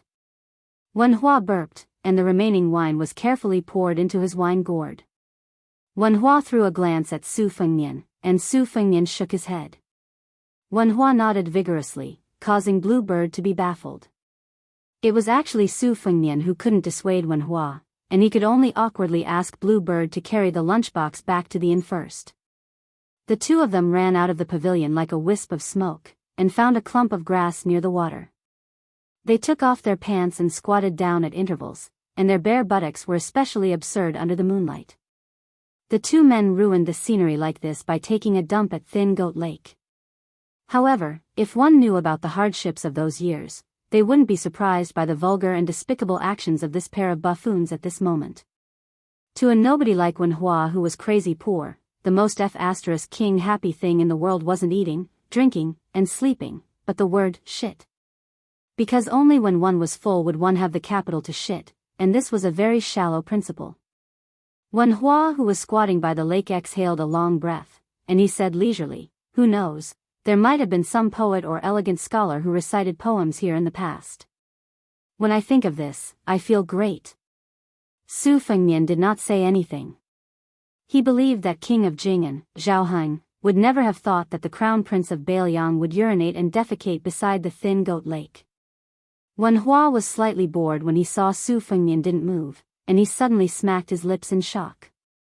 "Su, there's a stone tablet behind the place where I shit." Su Fengmian finally could not bear it any longer and cursed, "That's the record of the slender goat lake written by the governor of the previous dynasty, Li Mi. You son of AB*TCH really know how to pick a place." Wen Hua was speechless for a moment, and then he said in his heart, I've sinned. Su Fengmian hesitated for a moment before he asked softly, "Wen Hua, do you want to continue hanging out with me? Just like in the past, walking around and taking a look? If you run into another martial arts competition to find a spouse, I'll take care of you." Wen Hua laughed and said, "Don't. Do you really think I'm stupid? Kid, you're amazing now, and I don't care who you are. In any case, I still think of you as a brother, but brothers are brothers. Although freeloading is natural law, if you're willing to part with money, I'm afraid I won't have the heart to endure hardships. So, you go your own way, and I'll go mine. If we're fated to meet again, then we'll meet again." Wen Hua, don't talk about anything else, but when it comes to practicing the sword, I'm afraid I won't have the heart to endure hardships again. Kid, I appreciate your good intentions. Tomorrow, I'll be leaving the city, and I want to go to the Beimang border to take a look. Just take it as broadening my horizons. Su Fengmian said softly, "The border is going to be chaotic. You take it easy." Wen Hua exclaimed in surprise, and joked, "Chaotic? Are you really the son of an aristocratic family from Biyao?" Su Fengmian said with a laugh, "Isn't that so?" Wen Hua sighed and said, "Earlier, I said I'd treat you to a meal of fine wine and meat, but I never thought I'd owe you another meal when we meet again." Su Fengmian said, "You owe me then. Kid, just don't die, otherwise, there'll always be a chance to pay me back." Wen Hua chuckled and said, "According to old Huang's words, I'd have to say something like this at this time." Su Fengmian said absent-mindedly, "That's right." Wen Hua suddenly shouted, "The blades of grass on my side are fucking ridiculously small. It's not easy to wipe my ass. It seems your side is a bit wider. Hurry up and throw some over." Su Fengmian cursed and threw over a clump of blades of grass. The two of them returned to the pavilion, and Wen Hua asked, "You're not going back to the inn?" Su Fengmian shook his head and said, "Let's have a chat. Tell me about that young lady of yours." The two of them chatted until dawn, and then Wen Hua glanced at the dawn sky before he stood up and said, "All right, I'm going out of the city. Help me remember the wine and meat that I owe you. Right, help me thank that good young lady. I've never been called young master by anyone in my entire life." Su Fengmian hesitated for a moment before he asked, "I have an old senior that uses the sword by my side. Do you want to meet him?" Wen Hua held the wooden sword tightly, and then he smiled as he shook his head and said, "No, that's someone else's sword in the end. Even if senior is willing to teach me, I won't be able to learn it." Su Fengmian teased. "Didn't you always want to be taken as a disciple by an expert in the past?" Wen Hua said sternly, "I only thought about it. I remember old Huang said that practicing the sword requires sincerity, just like pilgrims praying to gods and Buddhas. Sincerity will work. But I've been idle for the past 2 years, so I've pondered over an unreasonable principle. The sword is my own. With my aptitude, if I walk the path of someone else, I won't be able to achieve anything in my lifetime. I don't have the habit of owing people. I can't really owe you a few meals of wine and meat until my hair turns white. Let's go. Don't be so wishy-washy like a woman." Wen Hua was full of smiles. "The steamed bun is white, but it's not as white as a young lady's chest. Su Fengnian's smile was intoxicating. The tip of a lotus is perky, but it's not as perky as a young lady's butt. On the long embankment of the willows, the wooden sword Wen Hua and the dual blades Su Fengnian high-fived and brushed past each other. Chapter 180. Su Fengnian took a few steps and turned around to send off the man, the pot, and the wooden sword as they walked across the long dike. Blue Bird stood there gracefully. Lu Qiantang had a solemn expression, but he was full of doubts. In the end, he could not guess the identity of the poor and pedantic young man. Given the wealth of Su Fengnian on the long dike, which was second only to the current emperor, it could be said that he was surrounded by nobles. The Dongyue swordsman had seen the liveliness of Biyao Palace in the first month of the Lunar New Year. Those officials who enjoyed the shade under the big tree of the king of Biyao could be said to be all feudal officials. When they met His Royal Highness, they had to put on an attentive smile on their faces. Lu Qiantang vaguely felt that the man with the wooden sword came from a humble background, but he did not dare to believe it. Or rather, he did not want to believe it. To this Biyao servant, he would rather have Su Fengnian be a master who had no shrewdness or shrewdness. That way, it would be easier to serve him. One Su de Zugwo was enough for him to not dare to breathe. If Su Fengnian was an ambitious fellow with great talent and bold vision, then being in the king's company was like being in the company of a tiger. Today, he had provoked the king of Jing, and tomorrow, would it be the king of Guangling's turn? The day after tomorrow?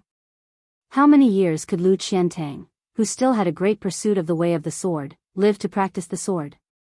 Walking back to the inn with Blue Bird, Su Fengnian asked and answered his own question. Wen Hua did not want to see Li Chungang, but if I mention the name of the old god of swords, don't you think that kid will regret it? Even if I want to roll on the ground, I will still leave. This is where I am not as good as Wen Hua. He always knows what he cannot do and does it. Back then, every time there was a martial arts competition for a spouse, he would eagerly go up the arena. When the other chivalrous men jumped up, he had to obediently walk up the stairs. He pretended to be thick-skinned, but in his heart, he cared more than anyone else about those supercilious looks. But no matter how many times he was beaten off the arena, he would still go up the stage whenever he had the chance, just to be able to exchange moves with others. But in the end, I did not see him return what he learned. Why bother? While he was talking to himself, Jiang and I and the old god of swords just happened to be out sightseeing at the Thin Goat Lake. Su Fengnian kindly threw a smile at them, but no one paid him any attention. After returning to the inn, Su Fengnian ate his breakfast and hid in his room to pick out the moves from the martial arts manuals in his mind. They were all the essence of the top-secret manuals, such as the Greenwater Pavilion Sword Training Manual and the Whale Killing Sword. Originally, it would be best to have Li Chungang to guide him in this kind of technical work. With Su Fengnian's little experience, he was far from being able to give advice. But even with his knees, he knew that the old god of swords, who dared to criticize the outline of 1,000 swords as worthless, would not even bother to move his mouth. Sigh, if only White Fox's face was by his side. However, on the ship, Li Chungang had taught Su Fengnian a mysterious way of flicking the sword. He explained the sword moves and sword aura in simple terms, which had already benefited Su Fengnian greatly. Originally, he was like an idiot who had a mountain of treasures in front of him. After picking and choosing, he finally knew what to do. Yu Yue carried Wu Mainyang and knocked on the door.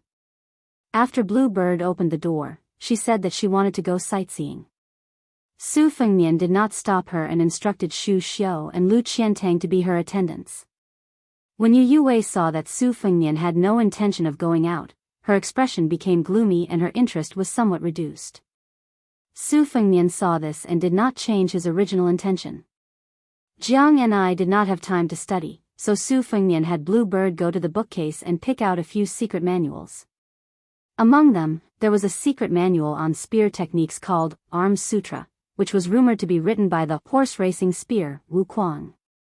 The reason why Su Fengnian was particularly interested in it was because Li Chungang had occasionally mentioned it.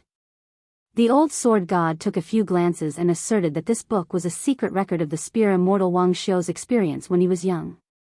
However, after he became famous, he found it vulgar and refused to admit it. Thus, he used the name of his direct disciple, Wu Kuang.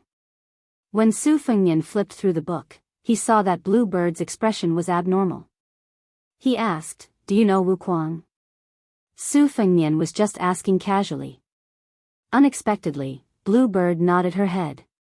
Wang Xiu was one of the 4 grandmasters who were equally famous as Li Chungang. At that time, he was known as the world's #1 spear art. His junior brother was now Su Zhao's personal guard. Other than taking in Wu Kuang as his disciple, his most prized disciple, Chen Jibao, had surpassed his master. It was rumored that he had died under the spear of a villain. However, for some unknown reason, Wang Xiu's weapon, the instant spear, had never appeared in the world after this grandmaster's death. Perhaps it was because Chen Jibao's betrayal of his master was too unpopular, or perhaps it was because he wore a white robe and carried a sword all year round. It seemed that no one had ever taken this rumor seriously. When Chen Jibao finished his apprenticeship, he was only in his early 20s. Even Wang Xiu was not as strong as Wang Xianji. The older he got, the more immortal he looked. However, Chen Jibao was indeed worthy of being Wang Xiu's disciple. Just like Wang Xiu's cold and murderous spear art, he pressed forward courageously on the battlefield, leaving no way out for himself or his enemy. However, even with Su Fengnian's identity, he had never seen Chen Jibao's spear art. In his impression, this villain, who seemed to be in love with his second sister, Su Weisheng, only knew how to ride a white horse and wear a white robe. He was very amiable to everyone. Usually, he was gentle and kind like a bodhisattva who saved people from suffering. Su Fengnian was puzzled. "Have you guys fought before?" Blue Bird shook her head. Su Fengnian saw that it was hard for her to say, so he didn't ask anymore. Even though he was extremely curious, he held back his curiosity. Ever since he was young and saw her being led by his mother, he only knew that she was called Blue Bird. After that, he never probed further. He was so used to it that he thoughtlessly forgot that as long as one was a person, they would have a surname and a name. For example, the maidservant's name was Hong Musk. Su Fengnian also knew that she was called Song Xiaofeng. As for whether Blue Bird was her real name or just a nickname, Su Fengnian really didn't know. After returning from his travels, he learned that Wudong Garden was not a small pool where one could see the bottom at a glance. The maidservants were not simple vases without any stories. However, when it came to Blue Bird, Su Fengnian selfishly hoped that she was just Blue Bird, the girl that his mother had brought over to be his childhood sweetheart. Chapter 181. Arm scripture implied that the spear in one's hand was the third arm. The spear techniques recorded in the book were exquisite and profound. Su Fengnian roughly picked out 3 moves and counted with his fingers. 16 moves had already been painstakingly scoured out by Su Fengnian from various secret martial arts manuals. Aunt Zhao, who was keeping a low profile in the Qingyang Palace, said that he wanted to achieve 50 moves that were unrivaled under the heavens. However, not to mention whether the moves that Su Fengnian picked out could be incorporated into the blade, just looking at the number, it was still far from 50 moves. Ever since Su Fengnian personally witnessed the old god of swords using the flick of fingers on the ship, he developed the unique habit of flick of fingers. His finger lightly flicked the cover of Arm Scripture, and he gathered the 16 moves that could save his life in his mind. When he arrived in front of Xiangfan City, the Great Yellow Court that was as deep as the sea and as inexhaustible as the Great Yellow Court was only at the second-floor realm. He could probably break 6 armors with one strike. However, the Dharma king of the Red Sect, who looked like a white-clothed guanyin, could see through 3 floors with one strike. Su Fengnian had waited and found that it was not a problem for him to break 9 armors with one strike. Even though it was only an increase of 3 armors, it was still a huge improvement. The most important thing was that when he used the Spring Thunder Blade again, there was no stagnation like before. His right hand used the embroidery of winter, while his left hand used the Spring Thunder Blade with the gravity of spring thunder. His techniques were completely different. This was where Su Fengnian's confidence in his 50 moves came from. In addition to the set of fist techniques of the bull-riding Hong Shixiang and the wonderful deed of thorough comprehension, Su Fengnian was not so frightened by the old god of swords' few strikes that he did not dare to practice the blade. At noon, when they ate downstairs at the inn, they were all talking loudly and spitting saliva everywhere. Ginger listened with great interest. The old god of swords, who was wrapped in a smelly sheepskin fur coat, rolled his eyes and put one leg on the bench. He chewed on meat while picking his ear wax. The appearance of the civil and martial evaluations and the rouge evaluations was the most sensational event in the scholarly world and Jianghu. Perhaps it was because there was no first place in the civil and martial evaluations, but the martial evaluations and the rouge evaluations were still the most talked about. This generation of the martial evaluations did not disappoint. There were 18 first-level experts and the most talked about top 10 experts. As expected, the master of the martial emperor's city, Wang Xianji, continued to be the number 2 in the world. Next was the new god of swords, Dong Tai, who was ridiculed by the people of Jianghu for being the number 2 for 100 years. The third was still an old face, Chao Guanzi, who was praised as the most outstanding scholar in the world. Along with this came another big piece of news. Wang Mao, who occupied the 4th place, was ashamed to be ranked behind Chao Guanzi but was ashamed to be ranked ahead of Bei Meng, who was ranked 7th. Hong Jingyan, who was ranked 1st on the martial evaluations, was immediately pushed to the heart of the storm. He and the god of swords, Li Chungang, became the hottest topic of the day. In the martial evaluations, which did not only look at the level of martial arts but also the level of talent, there was an extremely interesting saying. It could be summarized as Guanyin, Guanyin, Jingguan, South Lu Zuzu, and North Jinwu. Of the 4, Su Fengnian had already met 3 of them. The one who rode the bull, Wu Luding of the sword tomb of the Wu family, and the female Dharmaraja dressed in white. The only remaining one was little Lu Zuki Xianxia from Mount Longhu. However, the latter had already met Su Fengnian on the fishing platform. Other than the martial evaluations, the rouge evaluations also caused a great commotion. Nangong Push and Xinyu occupied 1 or 2 of the martial evaluations. However, they were different from the other women who had long ago stunned the world. These 2 had never been famous, which made them even more attractive.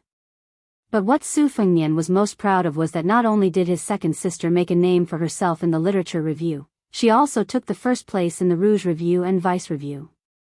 Other than this, Wang Dongxiang, who took him on the turtle, also made it into the literature review and vice review. Although she didn't make it to the top, for a girl from a relatively ordinary family, it was a rare honor. Su Fengnian now understood why the gloomy father and son in the city had not made any moves. He glanced at the old god of swords opposite him who could attract countless supercilious looks. Everyone in Jianghu knew that there was this immortal who was known as the Green Snake in 2 sleeves and 1 sword by his side. The swordsmen in Xiangfan City who were itching to get rid of evil for the people would have to be 10 times more courageous. Who would dare to make a move? Jiang and I heard that some of the old god of swords in the restaurant had finally come out of seclusion, only to be the accomplice of a villain in Beiliang Palace. They all said that the old god of swords had become muddle-headed and that he could not protect his integrity in his later years. With old god of swords' attitude, it was likely that he would not be able to compete with Dong Tai for the title of the world's number 1 sword. She was very angry, especially when she saw that the old man only cared about eating meat and drinking wine. She said indignantly, "Hey, didn't you hear them? They're all talking bad about you." Old man Li said cheerfully, "I heard them. This old man is not deaf." Jiang and I was probably angry that he did not fight back. She put down her chopsticks and stretched out her small hand. She said angrily, "Give me back the talisman." The old god of swords pretended to be surprised and asked, "What?" Jiang and I repeated it again. The old man still pretended to be dumb and asked something. The little mud man stared at him a few times and finally gave up. She completely ignored this old man who could clearly split the river with 1 sword and let others talk bad about him. Su Fengnian was not amused by her childish behavior and laughed out loud. Jiang and I heard it and angrily said, "What are you laughing at? I'm not going to study today." Su Fengnian smiled and said, "If you don't laugh, then don't laugh. Let me talk to you. What kind of status does old god of Swordsley have? Do you need to lower yourself to the same level as these short-sighted people? You can't let the old god of swords, the 8th master in the world, fight with these people, right? Jiang and I snorted coldly and said, only the 8th. Su Fengnian used his chopsticks and pretended to hit Jiang and I. In the end, he did not really do it.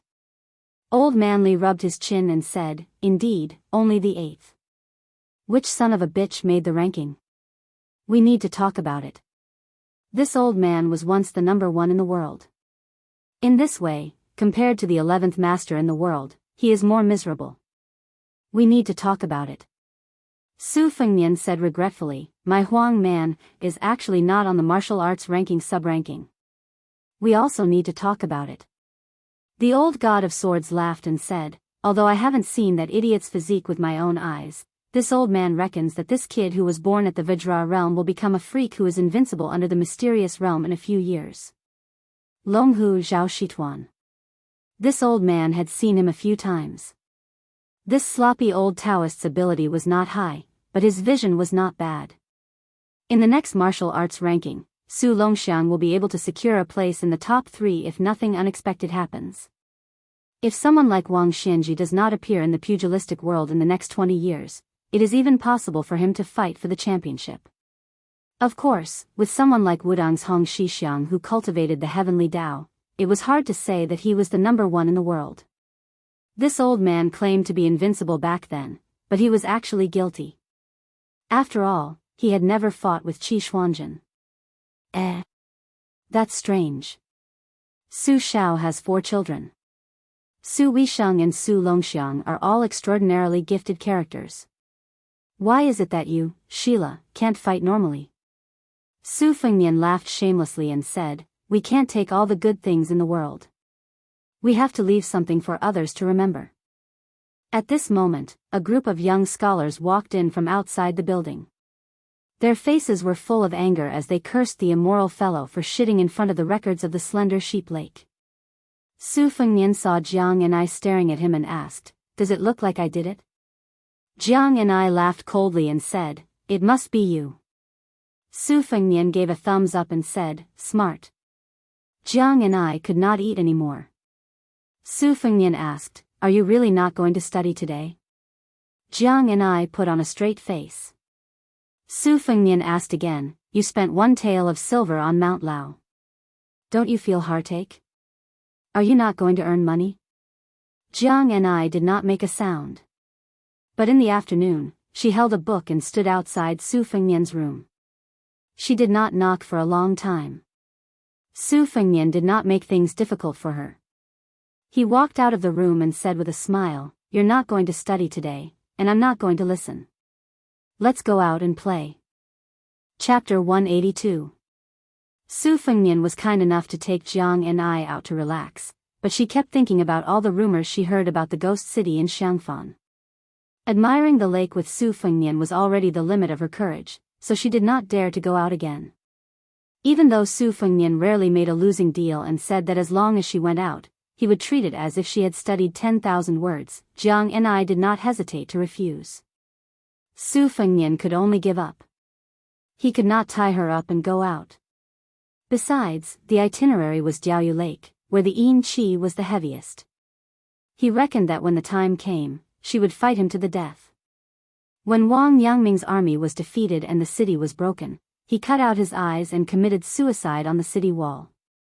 His last words were that he wanted to keep his eyes to see how Su Xiao would lose his reputation.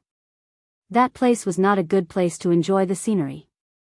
Jiang and I did not go, and the old god of swords, who was the stabilizing force in the chaotic situation, naturally would not follow. Su Fengnian could only remove 3 of his retainers and bring along the halberd Ningame. Without waiting for Su Fengnian to ask Blue Bird to call for people, Ningame strode over with a serious expression. After making sure that there was no one in the corridor, he said in a low voice, Your Highness, King of Jing'an, Zhao Heng, is here. Su Fengnian was stunned. He narrowed his eyes and asked, how many soldiers and armor did he bring? Ningame shook his head and said in a low voice, he did not bring any soldiers. Other than a few personal guards, he only brought Zhao Sun and a woman. She seems to be Princess Jing, and Su Fengnian was shocked beyond words by King of Jing'an's antics. Could it be that he had brought his wife's collar to beg for forgiveness? Otherwise, he would not have let Princess Jing'an show her face in public. The fact that he did not bring any armor, spears, or halberds was already enough of a show of sincerity. For example, Su Shao had never been courteous to the wise. When you came to his residence, he had already given you enough face by opening the front door. No matter how useless the king of Jing'an was, not to mention how glorious he was in the past, he was now one of the 6 great vassal kings. If he abided by the law of the vassal kings, he would not dare to muster a large force, but why would he need to come in person? How was that possible? Su Fengnian furrowed his brows as his thoughts raced. For a moment, he did not notice that Ningame was sizing him up. Outside the room, Jianghu was holding a book with an indifferent attitude, as if even if the sky fell, His Royal Highness would be there to support it. On the other hand, the meticulous blue bird saw Ningame's expression and immediately felt an indescribable murderous intent. Ningame seemed to have noticed it. He slanted his eyes and smiled calmly at Blue Bird. Su Fengnian was thinking about how to deal with this situation and ignored the confrontation between Blue Bird and Ningame. He paused for a moment and smiled. "Let's go, General Ning. Let's go and take a look. I heard that Princess Jing'an is an extremely charming beauty. If I remember correctly, she is one of the beauties in this Rouge Review. She is almost 40 years old and still able to be on the list. She must be a very beautiful woman." Ningame smiled and led the way. The appointment was to be held in a secluded room in the corner of the inn. Unknowingly, Lu Yangshu and the other 2 had gathered behind Su Fengnian. By the time Su Fengnian entered the room, even Li Chungang was standing silently in the corner.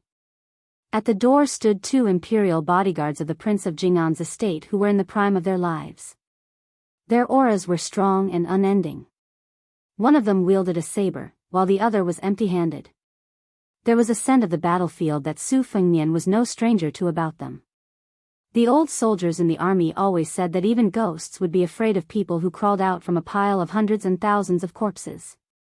This was because their bodies were tainted with an extreme yang aura that was snatched from the corpses. Therefore, whenever the Bailiang soldiers mentioned the Pillar State and Xiang Fan City, they would always proudly say that hundreds of thousands of wandering ghosts were nothing.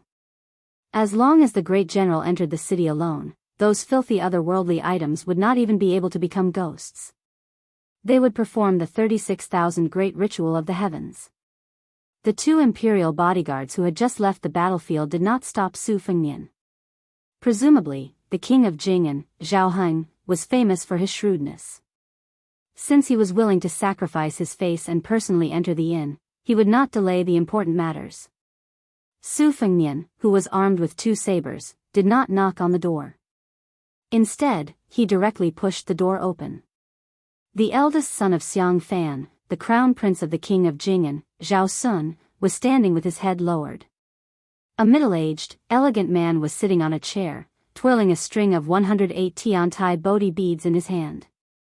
He was reciting the names of the 3 treasures. His face was unusually pious. Although he was already in his 40s and would soon be over 50, he still had an outstanding demeanor. At first glance, one could tell that he was a handsome man with a jade-like face when he was young. According to the unofficial history, the king of Jing'an was most favored by the Empress Dowager and was given the nickname Tan Lang because Zhao Heng had been handsome since he was a child. In addition, he was pure filial and docile, so he was able to enjoy the Empress Dowager's love among the princes. After he was crowned, he became even more outstanding and elegant. According to the official history, the 6th prince was good at riding and shooting. He held a long spear in his hand and rode a horse. It was enough to show that Zhao Heng was unparalleled in the past. However, after Su Fengnian entered the inn, he did not go to see Zhao Sun or the king of Vassal who had failed at the last step. It was not that Su Fengnian pretended to be arrogant, but that the woman in the room was too eye-catching. She happened to be sitting sideways. Her body was graceful. The woman was reading a book. When she turned the page, she lifted the hair on her temples. She was beautiful, and her demeanor was even better. She was classical and graceful, just like a fairy maiden in a painting. Hearing the door open, she turned her head and smiled gracefully. The beauty's smile could topple a city. Su Fengnian's eyes were in a trance. Crown Prince Zhao Sun lowered his head and caught a glimpse of this scene. The malice in his eyes grew. He quickly lowered his head and gritted his teeth without saying anything. The hair on the king of Jing and Zhao Heng's temples were gray. Perhaps it was because he had used too much scheming in his life that he was old. Fortunately, a man's temperament was not affected by age. However, compared to Princess Jing An's beauty, who was not past her prime, she was still as radiant as ever. It was somewhat a mismatch. They were already 10 years apart, and now this old man looked even more like a young wife. The world only knew that the princess came from a noble family in the spring and autumn period.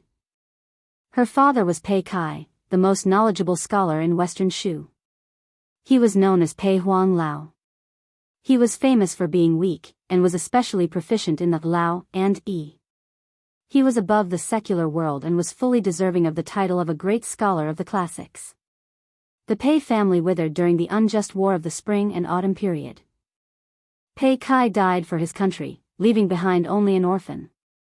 The orphan of the fallen country married into a noble family. A beauty matched with a noble. Su Fengnian only looked deeply at Princess Pei. In the eyes of others, he was a licentious lecher who was extremely rude. A palace guard was about to close the door when Lu Qiantang acted as if he was about to draw his sword. With his back to the door, Su Fengnian coldly said, "Impudent. Don't be rude." He allowed the door to slowly close.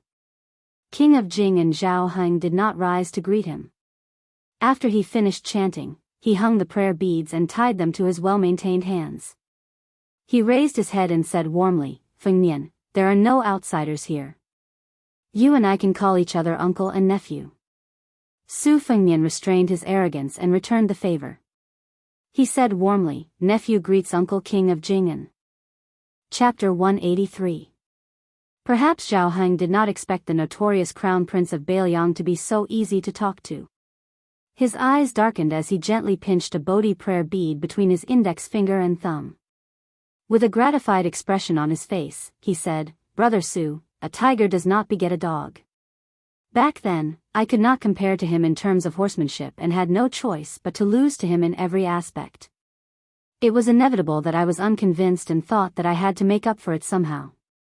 My son, Zhao Sun, was not suited for martial arts, so I forced him to study hard.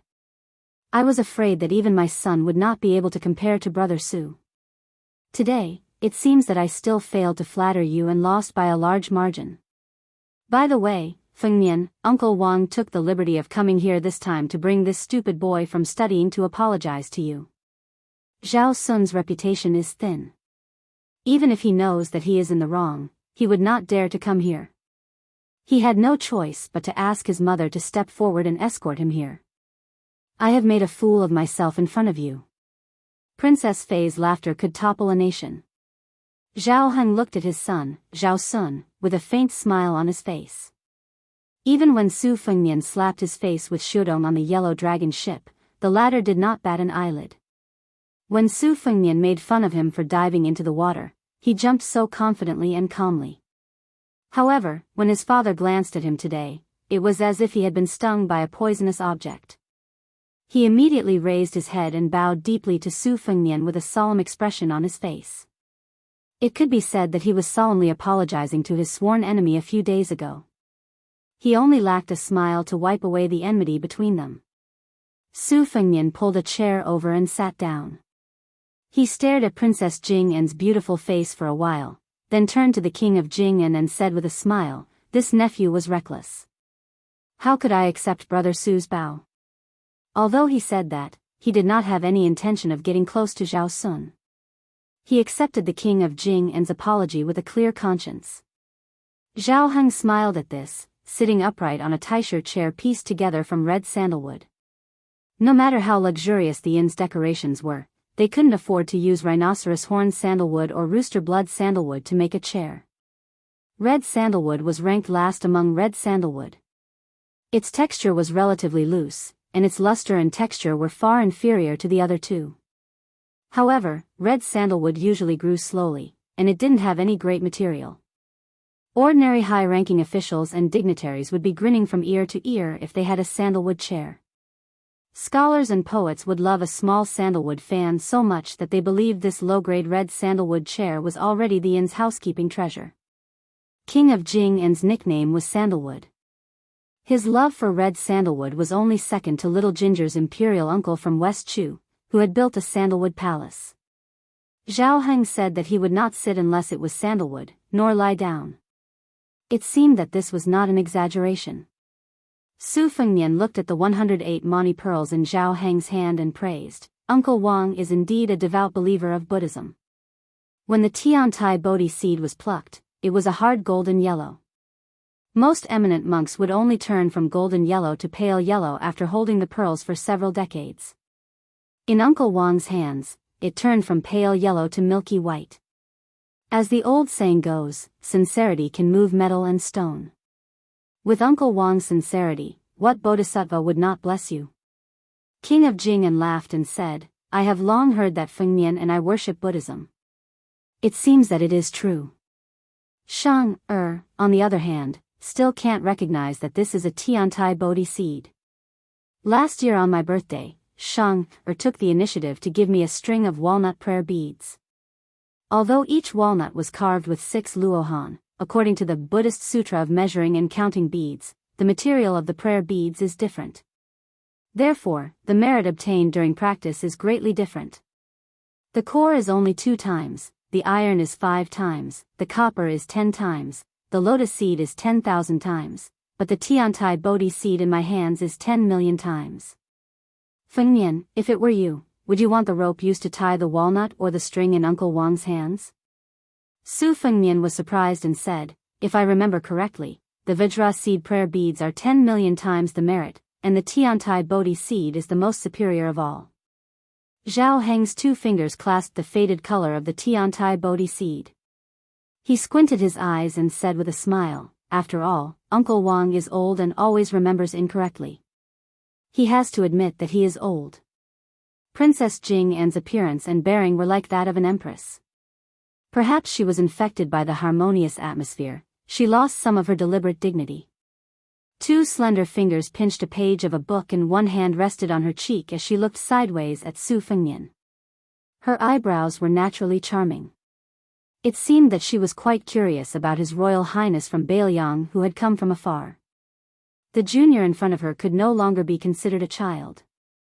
Even in Qingzhou, there were many sayings about him, including the Su family's phoenix who was a prodigal son of the family. Moreover, Xiangfan had been destroyed by Su Shao and Wang Yangming. The majestic city had once become a ghost city. The scholars of Qingzhou knew that they could not convince the king of Biyao with words, so they took pleasure in wantonly criticizing the hedonistic behavior of the crown prince of Biyao. Su Fengnian and Princess Pei looked at each other and said with a smile, "Auntie is really beautiful." Princess consort Jingan stared blankly for a moment. Zhao Heng gently pinched the prayer beads he was using to suppress his delusional thoughts and took the opportunity to joke, "Your auntie is naturally good-looking.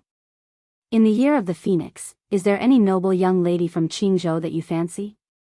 Uncle Wang can help you snatch her away."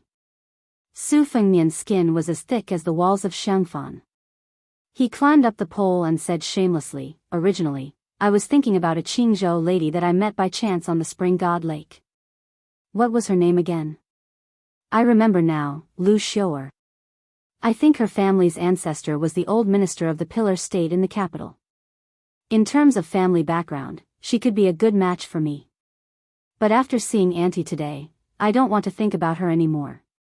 Zhao Heng dismissed it with a smile. Crown Prince Zhao Sun was so angry that his lips were ashen and his entire body was trembling. Fortunately, he was standing to the side with his head down. Next to the king of Jing'an and princess consort, he was very inconspicuous. What followed next was an even more boring chat. Borrowing the momentum of the civil, military, and rouge reviews, there was no lack of topics to talk about. Su Fengnian's eloquence had long been honed by the courtesans of Biyao to a profound level. It was more than 10 times better than his knife skills. When the king of Jing'an mentioned that the review this time only lacked a general review, He even spoke up for Su Shao, who had humiliated him in the past. This time, the general review did not appear. The reason was that there were no famous generals after the spring and autumn period, and after the spring and autumn period, there were only blue eyes. Since the general review could not produce anything, why would there be a need for another review? However, anyone with a discerning eye could see that this statement greatly praised the current Chancellor Zhang Julu. It almost pushed him to the height of being able to support the country alone. The king of Jing'an and Zhao Heng finally stood up. Su Fengnian gently bowed and said goodbye. When leaving the room, of course, Zhao Heng should be the first. Originally, Princess Pei should be the second, followed by the junior Su Fengnian and Zhao Sun. Su Fengnian, intentionally or otherwise, lagged behind a few steps. Princess Pei's temperament was indifferent. In addition, the shameless Zhao Sun was in a hurry to escape. Thus, Su Fengnian and Princess Pei walked side by side. When they crossed the threshold, this beauty from a noble family trembled. Her autumn eyes, filled with the aura of Jiangnan, widened. With an expression of disbelief, she looked at the young man who had repeatedly called her aunt. How dare he? Su Fengnian had an innocent expression on his face. He softly said, "Aunt, nephew has chosen a pair of bracelets. In a moment, I will have someone send it to the prince's mansion." Her ears were completely red. She did not make a sound. Her buttocks, which were covered by the brocade robe, felt waves of numbness. How dare he be so licentious and absurd? Chapter 184. When King of Jing and Zhao Heng heard this, he didn't seem to notice Princess Pei's strange expression. He turned his head and smiled. Fengnian is very considerate. Su Fengnian laughed and said that it was something he should do. He walked them out of the inn and waited until the three of them got on an ordinary carriage. It was obvious that the carriage was quite narrow. The horses were good horses that even wealthy families could afford. Other than the two strong and sturdy attendants and bodyguards, everything was quite plain. This family of three, who was only one step away from owning the imperial palace in the capital, came and went quietly. On the surface, they were full of the Buddhist aura of a believer in Buddhism, the fairy aura of a beauty, and the friendliness of a distant relative. However, who could understand the murderous intent behind each step?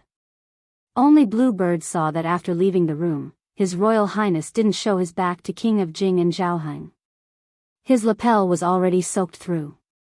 The Crown Prince of Biyao looked at the flying dust at the end of the road and finally turned around peacefully. He ordered Blue Bird to buy a copy of Qingying Study House's version of The First Snow. Then he walked back to the room alone and closed the door. He sat on the chair that was still warm and let out a long breath. He looked at the sandalwood chair and murmured, "In just a few hours, Zhao Heng has already pinched the prayer beads 4 times. Su Shao was right. This sanctimonious king of Jing'an is as vicious as a woman. Zhao Heng probably doesn't know that I have long known about his secret habit of killing people with each pinch of the prayer beads. The first pinch of the Bodhi beads was because he was surprised that I wasn't as rebellious as the rumors said. He began to suspect that my absurd behavior in Biyao over the years was because I was pretending to be stupid. Secondly, he was angry that this Shitsi's memory was not bad. He clearly remembered what was written in the Buddhist Sutra of measuring pearls and counting pearls' merit and virtue. He was able to see through his deliberate mistakes. The third pinch was to abhor my undisguised desire for Princess Pei. As for the last pinch, it was interesting. He actually crushed a Tiantai Bodhi seed that was as hard as gold and stone. I originally thought that he was going to shed all pretenses of cordiality, but I didn't expect that Zhao Sun's mental fortitude was already so good. This old man is even more experienced and ruthless. It seems that after pretending to cultivate and pray to Buddha for several decades, there are some results. In terms of acting skills, he is indeed better than me. Su Fengnian's words were teasing, but his tone was terrifyingly gloomy. He shook his uncomfortable clothes and leaned against the chair, repeating scene after scene in his mind. He recalled every detail of King of Jing'an's movements, Princess Pei's subtle frowning and relaxing, Zhao Sun's slight raising and lowering of his head. Finally, Blue Bird entered the room with a set of Wang Dongxiang's The First Snow. Su Fengnian took the book, narrowed his eyes, and stood up to change his position. He sat on the chair that Princess Pei had sat on. With a hoodlum smile on his face, he raised his hand and clenched his 5 fingers. He changed his face into a mask and said in an intoxicated manner, "Comfortable. The tip of the lotus flower is raised, but it can't be higher than Xiaonyang's butt." Even though Wen Hua's words are crude, he directly said the great principle that scholars have to spend a lot of money to buy. Blue Bird was confused. She did not see the unrestrained undercurrent at the door. She reckoned that Su Xiao was the only one in the world who dared to think deeply about Su Fengnian's daring feat. Su Fengnian pondered for a moment, then took out one of the books, The First Snow, printed by Qingying's study room, and flipped through a few pages. If King of Jing'an and Princess Pei were present, they would definitely be shocked by the amazing memory of this nephew of Biyao. He remembered that in the Sutra of Buddhist Studies and Counting of Beads, the multiplier of the merit of prayer beads was nothing. This was because the pages that Su Fengnian flipped through were exactly the same as the pages that Princess Pei had skipped through several times. Thinking about the subtle changes in Princess Jing'an's expression every time, Su Fengnian lowered his head to look at the contents of the book. With a strange smile, he said, "This beautiful auntie does not seem like a woman who is soft on the outside but strong on the inside." Pei Kai, who was born in a rich and powerful family, is an unyielding literary hero. How could he train such a weak and delicate daughter? Compared to the women of Qingzhou who like to fight and scheme the most, she could be said to be a weirdo. I reckon that if this auntie was not so beautiful, she would not have been able to sit firmly in the position of princess consort of Jing'an Palace. Previously, I heard that little girl Lu Xiu'er said that Princess Pei had caused the death of Zhao Sun's mother to be able to sit as the princess consort, and I believed it to be true. This little girl's skin has done a lot of harm. The next time I see her, I won't just touch her small hands and waist. Su Fengnian asked, "Blue Bird, where is the sandalwood box that I asked Wang Linquan to buy on Mount Lao?" "Go get it." Blue Bird quietly left and returned. Su Fengnian opened the exquisitely crafted sandalwood box. Inside, there was a string of prayer beads that were rarely seen in the dynasty. The material used was called Poluo Z in the western regions, and the people of the Central Plains were used to call it Crown Prince. This kind of prayer beads would not be cold in the winter, and would not be stained with sweat in the summer. The Crown Prince was strung together in a circle, and had a very artistic name, Satisfaction. It was a wonderful object that could not be bought with money.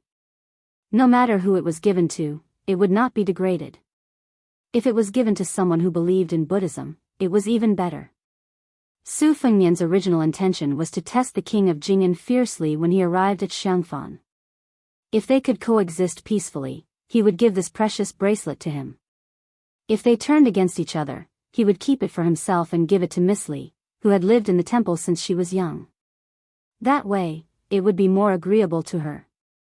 It was just that in the time it took for a spark to fly off a piece of flint, Su Fengnian was worried that the king of Jing'an would see through the truth. He did not want to give Zhao Sun the impression that he was a cultured person on the outside, but a scheming person on the inside. Therefore, by chance, he came up with that stroke of genius. TSK, TSK, TSK. That feeling was superb. Su Fengnian closed The First Snow in the East Wing book, which had won the title of The First Snow in the East Wing. He said, "In a moment, have Ningame deliver this sandalwood box to the Jing'an Palace. Tell him to give it to Princess Pei. I don't believe that the king of Jing'an, this 1,000-year coward, can continue to endure at home. If you make me unhappy, I will set your house on fire." Blue Bird softly agreed. Su Fengnian suddenly asked, "Blue Bird, if I say that bastard Zhao Sun has some kind of abnormal fantasy about Princess Pei, would you believe me?" Blue Bird calmly said, "I believe you." Su Fengnian laughed coldly and said, "This family looks like a group of harmonious people, but turns out it's just a facade. So what if Zhao Sun has pinched the prayer beads 1,000,000 times? Holding the prayer beads in one's hand can increase one's concentration and wisdom. Su Xiao has already made it clear that he is too smart for his own good. Those who achieve great things must not use petty tricks and cleverness. Zhao Sun is a person who cannot let go of anything. If he is willing to let go of something, if he is unwilling to let go, how can he gain anything? Chapter 185. Su Fengnian laughed and said self-deprecatingly, "It seems like I'm a coward who was scared out of my wits. I don't have the right to criticize someone as ambitious as Zhao Heng, the king of Jing." And Blue Bird smiled and shook her head. "Zhao Heng has already lost the first move in his discussion with your highness." Su Fengnian smiled and said, "Don't flatter me. The reason why I was able to win by a fluke was because Su Xiao set up the most domineering first move for me. It wasn't my true ability. I'm still so useless today. It's all because Blue Bird and you girls flatter me. Go, serve tea as punishment." Blue Bird smiled and remembered something. Her expression turned cold as she said, "Ningame was disrespectful towards King of Jing An's visit. He wanted to see how your highness would respond." Su Fengnian waved his hand and said, "It's reasonable. Ningame is a brave warrior who can wield a heavy halberd weighing 70 to 80 kilograms. How could he be willing to risk his life for others? Speaking of which, if he kowtowed to me as soon as he saw me, I would suspect that he was a traitorous fence-sitter. Don't mind this small matter. Otherwise, Ningame will laugh at me and look down on me even more." Su Fengnian continued, "In the past, when I heard Su Xiao talk about his experiences, I didn't take it to heart. Now that I look back, I understand a little. Killing an enemy on horseback is all about risking your life. If you win, you're the boss. If you lose, you're the grandson. It's clear. What a headache." No wonder Su Xiao said that scholars were the most ruthless and merciless when killing other scholars. Zhao Heng is one of the most sinister people. Sure enough, to practice the saber, you need to personally fight with the enemy. To develop shrewdness, you need to fight with masters like King of Jing and to gain experience. I don't feel bad about giving you a string of satisfaction worth thousands of gold." Blue Bird took the sandalwood box and left the room, gently closing the door behind her. Su Fengnian took the time to quickly read the last book, The First Snow. Every word was like a gem. He really couldn't understand how a 16-year-old girl could write such a vivid essay. It wasn't an exaggeration to say that her writing was ingenious. Last time when his elder sister went back to Biyao, he always heard her sigh that she wished the world could have another snow. At that time, he only felt that his elder sister was too sentimental. Now that he flipped to the end, he saw that the ground was covered in snow, and the tragic ending was a clean death. He felt both heartache and peace of mind. It was as if not dying was a failure, and only death was a real life. In the past, Su Fengnian didn't have such a state of mind. If someone died beside him, he would appear to be indifferent, but in fact, he would always be worried for a long time. It wasn't until 3 years ago when he had to walk around in a difficult situation, experiencing hardships and seeing the world's various forms of life that he changed. Su Fengnian said softly, "Old Huang, are you trying to say that my home is where my heart is at ease?" Su Fengnian, who was sitting alone, laughed. "Hey, how can you say such a literary principle?" In one of the rooms of the inn, Jiang and I was lying on the table, staring at the dozen or so copper coins. She had asked the stingy Su Fengnian for one tael of silver that originally belonged to her. In the end, along the way, she was reluctant to buy anything. With great difficulty, she had steeled her heart and only picked 2 sets of the cheapest clothes and a cheap wooden hairpin. There were still some copper coins left. She was used to living a poor life. The little clay figurine seemed to have long forgotten the noble demeanor of growing up in the imperial family when she was young. No matter how angry she was at His Royal Highness, no matter how angry she was to the point that she could not eat, it would not affect her studies to earn money. These days, after leaving the Biyao Palace, where everyone looked at her with disdain, she saw the scenery of the outside world. It was beautiful, but Jiang and I was not as interesting as she had originally imagined. If it were not for the company of Old Li, she privately felt that it would not be as good as Wudong Mountain. Over there, she could still have a vegetable garden. Looking at the little green, she always had some joy that she did not dare to admit. Originally, she secretly hoped that she could spend the winter on the mountain. That way, she could build a snowman as tall as a person. Then, she would not have to be as restrained as she was in the palace. She could viciously stab the snowballs in front of that hateful fellow. But in the end, she still went down the mountain. It was just that Jianghu, whose hopes had been dashed, wasn't too upset. This was his fate, after all. What was there to complain about? The heavens couldn't hear him anyway. Old God of Swords Li came to the house and sat down. He tossed peanuts into his mouth and chewed loudly. Jianghu was still staring at the copper coins in a daze. He said absent-mindedly, "Left?" Old man Li nodded and said, "Boring. This king of Jianghu isn't a man at all. He's so cowardly even in his own territory. To think that he can hug such a plump and pretty lady and roll around in bed every night. He doesn't even have the slightest bit of heroic spirit." Originally, this old man didn't think much of that Su brat no matter how he looked at him. Today, after seeing the imposing manner of Jianghu and his son, he finally thinks that Su brat is cute. Jianghu raised his head and glared at him. The old God of Swords smiled embarrassedly. He knew that his words wouldn't be pleasant to the little mud man's ears, so he didn't add fuel to the fire. He was just starting to get annoyed. This old man had already put down his airs and wanted to watch Su Fengnian practice his swordsmanship. This little brat, on the other hand, hadn't done anything for so many days from Mount Lao to Xiangfan. He didn't know how lucky he was. To be able to get a few pointers from this old man, how many people yearned for an opportunity that they couldn't get? Li Chungang was an old fox that couldn't be any older. In fact, he had already guessed some clues. Su Fengnian had a cautious personality. To put it nicely, he had an outstanding temperament. To put it bluntly, he was as timid as a mouse. For the sake of the imperial court, he could resist getting close to women. For the sake of secrecy, he wouldn't easily reveal his swordsmanship in public.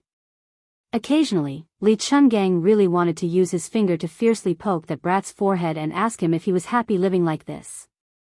He was clearly a master who could cross the river no matter where he went, but what difference was there between him and a scoundrel struggling at death's door? Jianghu sighed and said, "That sister Guanyin outside the city is so beautiful. The one today is also very beautiful." The old God of Swords laughed and said, "Little Jianghu isn't any worse than them. In another 2 years, you'll be even more beautiful. It's fine as long as a woman is young. This old man dares to say that they're all jealous of you." Jiang Ni's eyes lit up and asked, "Really?" The old man rolled his eyes and said, "Why would this old man lie to you?" Jiang Ni immediately squinted his eyes and smiled. The 2 little dimples on his cheeks made even the old God of Swords want to go drink. The old man was somewhat helpless. Jiang Ni carefully put away the copper coins like a miser. He jogged to the bookcase and picked up a secret manual. Fine, he was obediently reading and earning money again. As a result, the old God of Swords felt even more helpless. Chapter 186. The carriage coming out of Jing and Palace looked simple and crude, but in fact, it was a world of its own. The interior walls were made of high-quality sandalwood, and there was a gold-plated sandalwood incense burner with a fine jade base. After Princess Pei boarded the carriage, she placed the book, The First Snow, on the table, crossed her legs, and rested her plump buttocks on them. She skillfully reached out to burn the sandalwood incense. The king of Jing and Zhao Heng, and the crown prince, Zhao Sun, sat facing each other. Zhao Heng closed his eyes and turned the prayer beads that only had 107 Bodhi seeds left. No matter how important the matter was, the king of Jing and would always finish chanting before opening his eyes. Even though he knew that his father was meditating like an old monk, Zhao Sun still only dared to glance at his nominal mother out of the corner of his eye. After a complicated glance, he looked away and did not dare to look again. The king of Jing and chanted hundreds and thousands of times. When he opened his eyes, they were already near the palace. He said calmly, "Xian, do you know your mistake?" Zhao Sun, who was sitting upright and still, said guiltily, "I know my mistake." Zhao Heng did not pursue the matter. He lifted the curtain and looked out of the carriage. He said indifferently, "I can't see through that child." It's all because of this king's superfluous actions that he made a wrong move. At this point, the king of Jing'an's face darkened. He glanced at the submissive Princess Pei. Seeing that she did not respond like a marionette, he became more and more annoyed. He clenched the prayer beads, took a deep breath, and turned to Zhao Sun. He said, "At the spring lake, you wanted to take advantage of the chaos to kill him and shift the blame to the descendants of the Green faction. You had the idea, but you are still not good enough to judge the situation. Who is Su Fengnian? Lame Su is counting on him to carry Biyao for the rest of his life. Did you really think that a few slaves, Ningame, and 100 cavalry would be enough? You are underestimating Jianghu. Without that old warrior surnamed Li, Su Fengnian would have died many times over." Zhao Sun lowered his head and said, "Father is right." Zhao Heng frowned, suppressing the irritation in his heart that could not be overcome no matter how much he chanted. He waved his hand to disperse some sandalwood that smelled too much as bad as not enough. Slowly, he said in a low voice, "The capital is very lively. Lame Su is most likely about to fulfill his wish and obtain a hereditary title for his son. However, it is highly likely that he will not be able to keep the title of pillar of the state.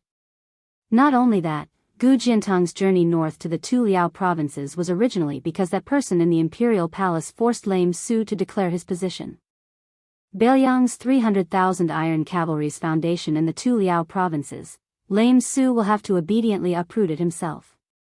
Biyang still appears to be impregnable, and Zhang Baiyan may withdraw when he sees the opportunity. However, the remnants of the fallen state will probably make a move to beat a drowning dog. I just don't know how much of Lame Su's flesh will be bitten off in this dog-eat-dog show. These old dogs, who are number one in the world in fishing for fame and reputation, only have this much prospects and use." When Zhao Sun heard his father's harsh evaluation of the old officials in the hall as a bunch of old dogs, he naturally smiled contemptuously. Only then did he recover the bearing of a vassal king and his royal highness should have. The dynasty originally had 13 provinces. Although they were now living in harmony with the people of 17 provinces of the 8 kingdoms of spring and autumn, how could they not have a natural sense of superiority in their hearts? If the common people were like this, then Zhao Sun and this small group of top-notch royal family members who rightfully regarded the whole world as their own private property. Furthermore, of the 6 vassal kings including Zhao Heng, except for the most useless Duke of Huainan, the rest had all participated in the War of Spring and Autumn. Each of them had their own military exploits.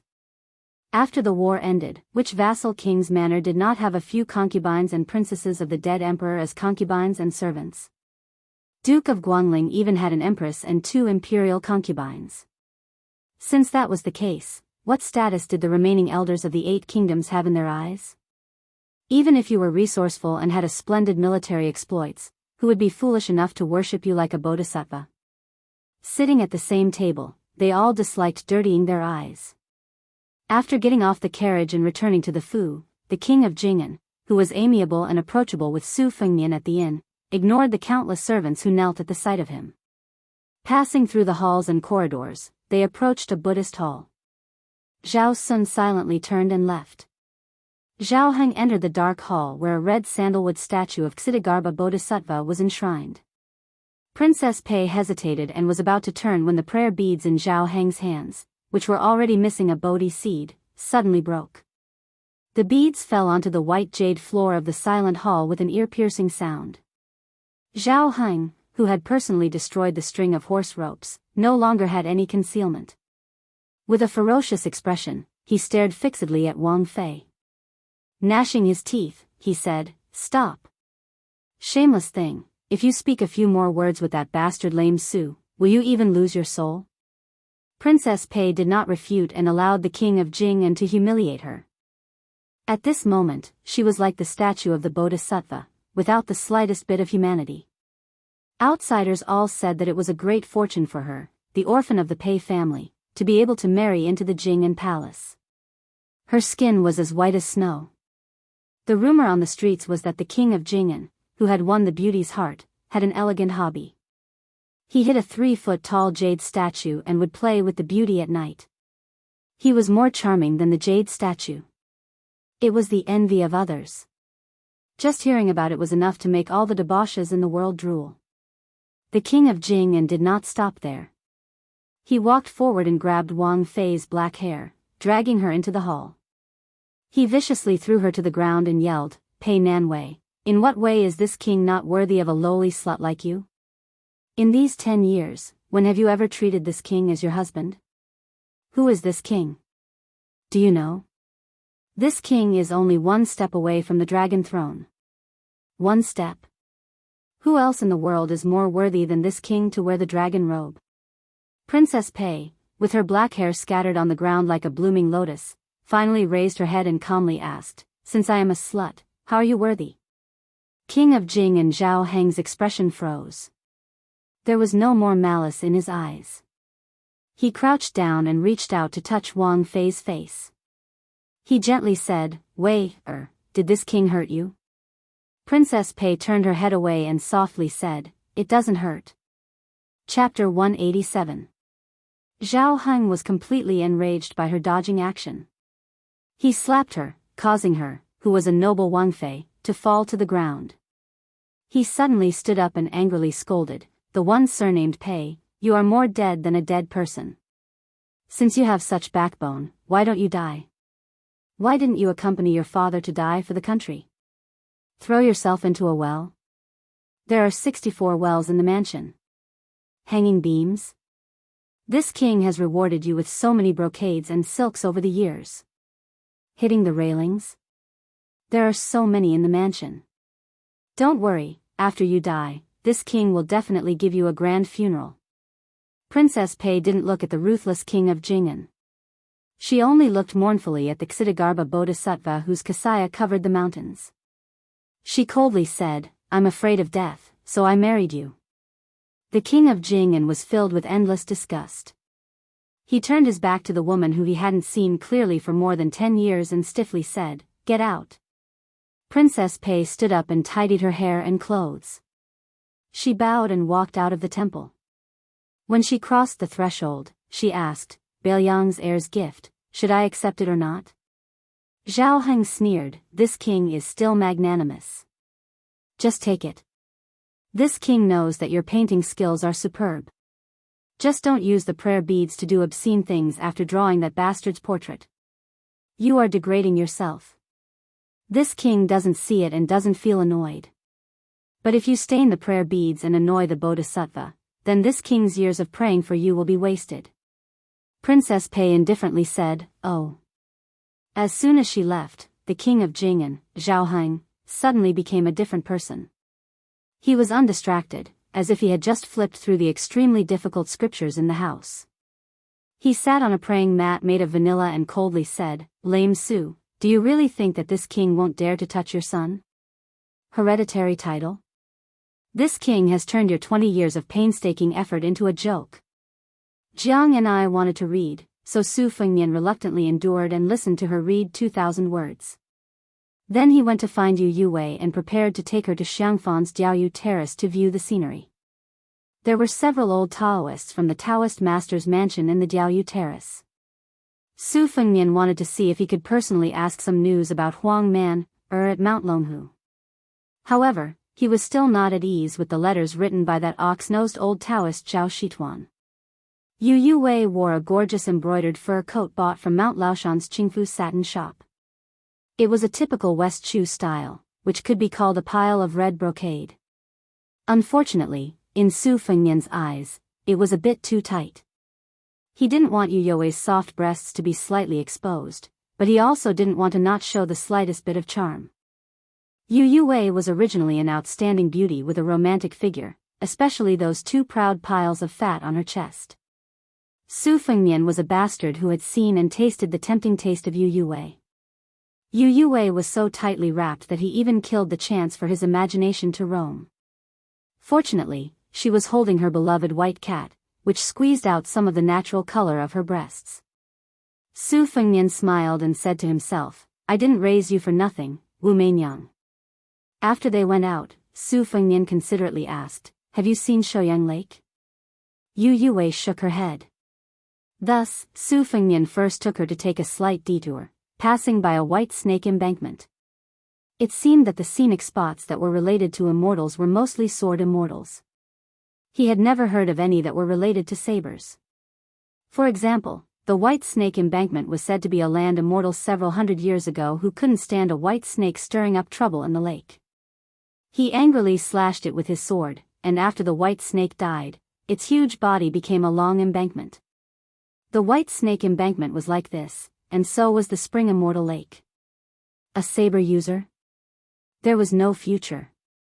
Su Fengnian, who was full of self-mockery, took Yu Wei along the way, which attracted a lot of attention. Some of the scholars who were touring the lake mustered up their energy to recite poems or sing loudly, hoping to win the favor of the lady holding the cat. Unfortunately, Yu Wei completely ignored them. Su Fengnian teased, "You didn't get to wear rouge, so don't you blame me?" Yu Wei just shook her head. Su Fengnian smiled and asked, "Logically speaking, your father is the Jixia scholar of Shangyin Academy, so you should like the children of landowning households. But previously in Biyao, I didn't hear you have a poem with any scholar?" Yu Wei said softly, "Because I know that those scholars who keep on saying that they don't work, don't farm, and that the emperor decrees me to sleep alone are all people who go crazy when the emperor decrees them. Those who say that they want to shock the old dragon with a sword in the sky are actually people who don't even dare to kill a chicken. What poetry can I talk to them about?" Su Fengnian nodded and said, "That's right. They can't compare to me, a vulgar guy who openly spends money to buy literature. Otherwise, why do they say that men only speak 30% of their words, and leave 70% to conquer the world?" Yu Wei lowered her head and didn't say anything. After slowly walking out of Shouyang Lake, Su Fengnian rode on the horse that Lu Qiantang had brought over. There were only 5 horses in total, and he didn't give Yu Wei a chance to ride alone. After getting on the horse, His Royal Highness hugged the beauty, and the beauty hugged the white cat. They became a beautiful sight on the street. When he rode to the city gate and went up the city tower, he found out that the old Taoist priests of Mount Longhu who were guarding the fishing tower had already left Xiangfan. It turned out that the heavenly talisman had already burned itself. No wonder the people of Xiangfan were so happy. Su Fengnian climbed up the fishing tower, and no one dared to stop him. After entering the towering city tower, Su Fengnian sized up the layout of the city while Yu Wei looked at the vast spring lake. Su Fengnian asked Ningame some questions about how to conduct a street battle after breaking through Xiangfan city gate. Ningame was a clear horse battle general. After entering the Beiliang army, he mostly accumulated military merits by killing the Beimang barbarians at the border. When the two sides fought, most of the time it was a contest of strength on the plains. As for His Royal Highness's questions about sieging the city, Ningame could only tell the surface of what he had heard from the old soldiers. Fortunately, Su Fengnian was still listening attentively, occasionally nodding his head.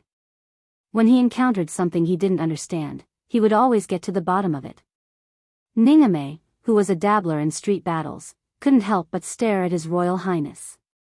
The burly Ningame, who was dressed in casual clothes, finally had some free time. Seeing His Royal Highness stop and gaze into the distance, he asked carefully, "Your Highness, why are you asking about these things? There's no chance of sieging a city on the Beiliang border." Su Fengnian smiled faintly and said, "Books and secret manuals. As long as it's in the books, I can get it if I want it. It's just a matter of time. But those things that aren't in the books might just be trivial matters, but they're priceless treasures to me. Besides, if we don't attack the city now, won't our 300,000 strong cavalry be able to flatten Beimang in the future?" Ningame, who was as strong as a bear, trembled. Su Fengnian turned his head and asked, "General Ning, has Jing and Palace accepted the sandalwood box I asked you to deliver?" Ningame nodded and said, "It's been accepted." Su Fengnian gazed at the faraway Jing and Palace in the city and muttered, "It doesn't matter if you see through me. Aren't you the most irreconcilable person in the world with that person in the capital?" Chapter 188. There was a temple that had been closed for 1,000 years. No matter if it was an emperor or a commoner who came to burn incense, it was never opened. This mountain temple had produced countless eminent monks. The most famous one was Yang Taisui. He was the teacher of the current 2 dynasties and was very likely to be the teacher of the 3 dynasties in the future. There were more than 3,000 eminent monks who had passed away in the temple. Among them, more than 200 were titled as teachers of the state. It started from the Vajrayana Zen to the Zen Zen. In the Northern Wei dynasty, 36 bodhisattvas opened a translation field on the mountain at the same time. The Buddha's light shone everywhere. 800 years ago, the founder of the Zen sect, Yi, crossed the sea and taught the Mahayana wall temple. Finally, it became the ancestral court of Buddhism. For hundreds of years, Buddhism and Taoism had been fighting. Every 10 years, they would debate with Taoism. Buddhism would send monks from this temple to discuss with Mount Longhu. But it was different from the ancestral court of Taoism. There were not many rules here. Anyone could go up the mountain and go anywhere on the mountain. Here, the mountain was high, the temple was high, the tower was high, the Dharma was high, and the mountain was high. But like the name of the temple, Tu Zen, it did not have a name. This was the world's #1 Tu Zen temples. Some people said that the reason why this temple was called 2 dhyanas was because it cultivated self-meditation and other meditation, namely, meditation of oneself and meditation of others. But for more than 1,000 years, there did not seem to be a unified official statement. The 2 Zen temples also did not explain anything. At the back of the mountain, there was a forest of pagodas at the foot of the mountain. It was the burial place of the eminent monks of the 2 Zen temples. There were more than 1,000 of them. The size of the pagodas were different. The 2 Zen temples did not intend to make this a forbidden area. But the believers were devout and did not dare to set foot here. Over time, very few people came here to observe. There was 1,000 Buddha Hall at the edge of the forest of pagodas. The walls were painted with hundreds of meters long fist manuals. There were 108 potholes on the floor. It was said that they were the footprints of Luohan. Thousands of people came to see thousands of fists. Therefore, it was praised that the world's fists were called 2 Zen. On the east side of the 10,000 Buddha Hall, there was a small outhouse where a nameless white-robed monk lived all year round. If it wasn't for the fact that the bald man was wearing a kasaya, he wouldn't have looked like a monk at all. Not only did this white-robed middle-aged monk drink and eat meat, the most outrageous thing was that he had a wife. He even had a daughter who grew up in the temple. No matter how one looked at him, he was a middle-aged drunkard monk with evil deeds. Fortunately, apart from his unruly lifestyle, he did not make enemies with others. He only took in a good-tempered little disciple. In addition, his daughter was lively and liked to climb up and down the mountain. It was said that the oldest abbot in the temple liked this child very much. The white-robed monk inadvertently got into trouble several times and was chased and punished by the old-fashioned senior monks in the commandment yard. So he asked his daughter to go to the abbot's room to ask for a few sticks of sugar-coated haws to satisfy her cravings.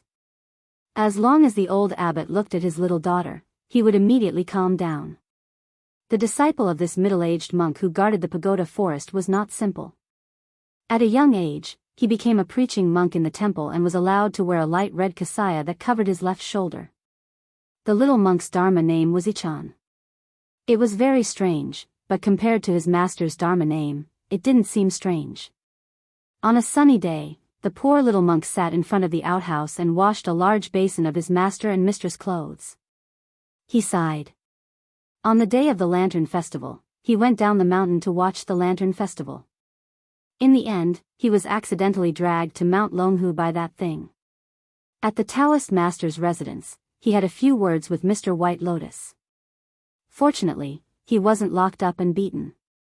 However, as soon as he returned to the temple, he suffered a calamity. His mistress was indeed lazy. She didn't wash so many dirty clothes and didn't mind piling them in the room. She didn't want to leave until she returned to the temple. Moreover, it was clearly that thing's idea to sneak out to play. When my master and mistress saw that thing, they were still so kind. When they turned to look at me, they changed their expressions. When I ate, even the rice in my bowl was much less. Sigh, this thing should be going down the mountain with his mistress to buy rouge and face powder. Master was actually quite pitiful. A drunk monk in white clothes walked out of the outhouse. He was very tall and sat down next to the little monk. He also had a bitter face. The little monk didn't even want to look at him. In fact, his master didn't have it easy either. The little monk washed the clothes until his waist and back ached. He was very bored, so he could only casually ask, "Master, when I went up the mountain, I heard that a famous monk from the south came to the temple. He's fighting with Abbot Huineng for territory. Who do you think will win?" The monk in white yawned and unhappily said, "A foreign monk is good at chanting scriptures. Besides, your martial uncle Huineng's fighting skills are about the same as yours. He most likely won't win." The little monk curled his lips and angrily said, "You're not willing to teach me profound martial arts. What can I do? I've looked at the martial arts manuals on the 3 walls of the 1000 Buddha Hall for so many years, but I really can't see how powerful they are." This master didn't have the slightest sense of responsibility and half-heartedly said, "That's why that thing said you're an idiot." The stupid north-south sighed and said, "Master, do you think I'll be able to create a Buddhist relic in this lifetime? If I can't, I think it's better for me to go practice martial arts. That thing always likes to run down the mountain. I'm afraid she'll be bullied. I can't beat her." The monk in white thought for a moment and said, "If that's the case, then you can first use those 8 or 9-year-old novice monks in the temple as punching bags. After a while, you'll become a master." The little monk said angrily, "You've said this before. Last year, I listened to you and went to beat up a novice monk. In the end, the monk's master came to scold me. You, on the other hand, just ran away. Master's wife almost pulled my ear off." The middle-aged monk pretended to be surprised and said, "There's such a thing?" The little monk, who had accepted his fate, lowered his head and fiercely rubbed his dirty clothes. There was no movement for a long time. The little monk turned his head and saw that his master was looking up at the cloudless sky in a daze. He couldn't help but ask, "Master, what are you looking at?" The monk in white stretched out a finger and pointed. The little monk instinctively looked at his master's finger. Very quickly, his master knocked him on the head and scolded, "You're not convinced that you're an idiot. I've already pointed it out for you. What are you looking at? With such a slow comprehension, you still want to burn a Buddhist relic after you die?" The stupid north-south first wiped his wet hands on his pants and then rubbed little bald head. He was ready to get to the bottom of this matter. Otherwise, he would have been beaten for nothing. "Master, you haven't told me what I'm looking at." His master said seriously, "I'm looking at the moon." The little monk rolled his eyes and said, "Master, can you see it in broad daylight?" No wonder his master's Buddhist name was No Zen. The monk in white raised his head and said softly, "Sigh, the first time I saw your master's wife, it was under the moonlight." "Stupid north-south, I miss your master's wife again." The little monk said angrily, "Just think about it." "Why are you telling me?" His master asked, "Don't you miss her?" The stupid north-south immediately laughed foolishly. He washed his clothes more diligently and said naively, "Of course I do. Why wouldn't I?" His master knocked him on the head again and then said earnestly, "Why are you telling your master about the things you miss? You know that she's my daughter, but you still get beaten up by me. You idiot, I've taught you so many profound Buddhist teachings in vain." The little monk said angrily, "If you hit me again, be careful that you don't have an epiphany. At that time, I'll become a Buddha and burn a Buddhist relic. Then, I'll be able to see if she's paying attention to you." His master said disdainfully, "Epiphany is what I taught you. As for the Buddhist relic, I don't care about it at all. Don't pretend to be a hero in front of me. If you have the ability, go to your master's wife and raise your voice." The little monk was filled with grief and indignation, but he did not make a sound. The stupid north-south only found out that his master was more profound than he had imagined after he left the mountain. There was a saying at the foot of the mountain. His master, who had also grown up on the mountain, spent 6 years in Ganlu and read all the scriptures in the world. He felt that there were many sects and all of them had different doctrines.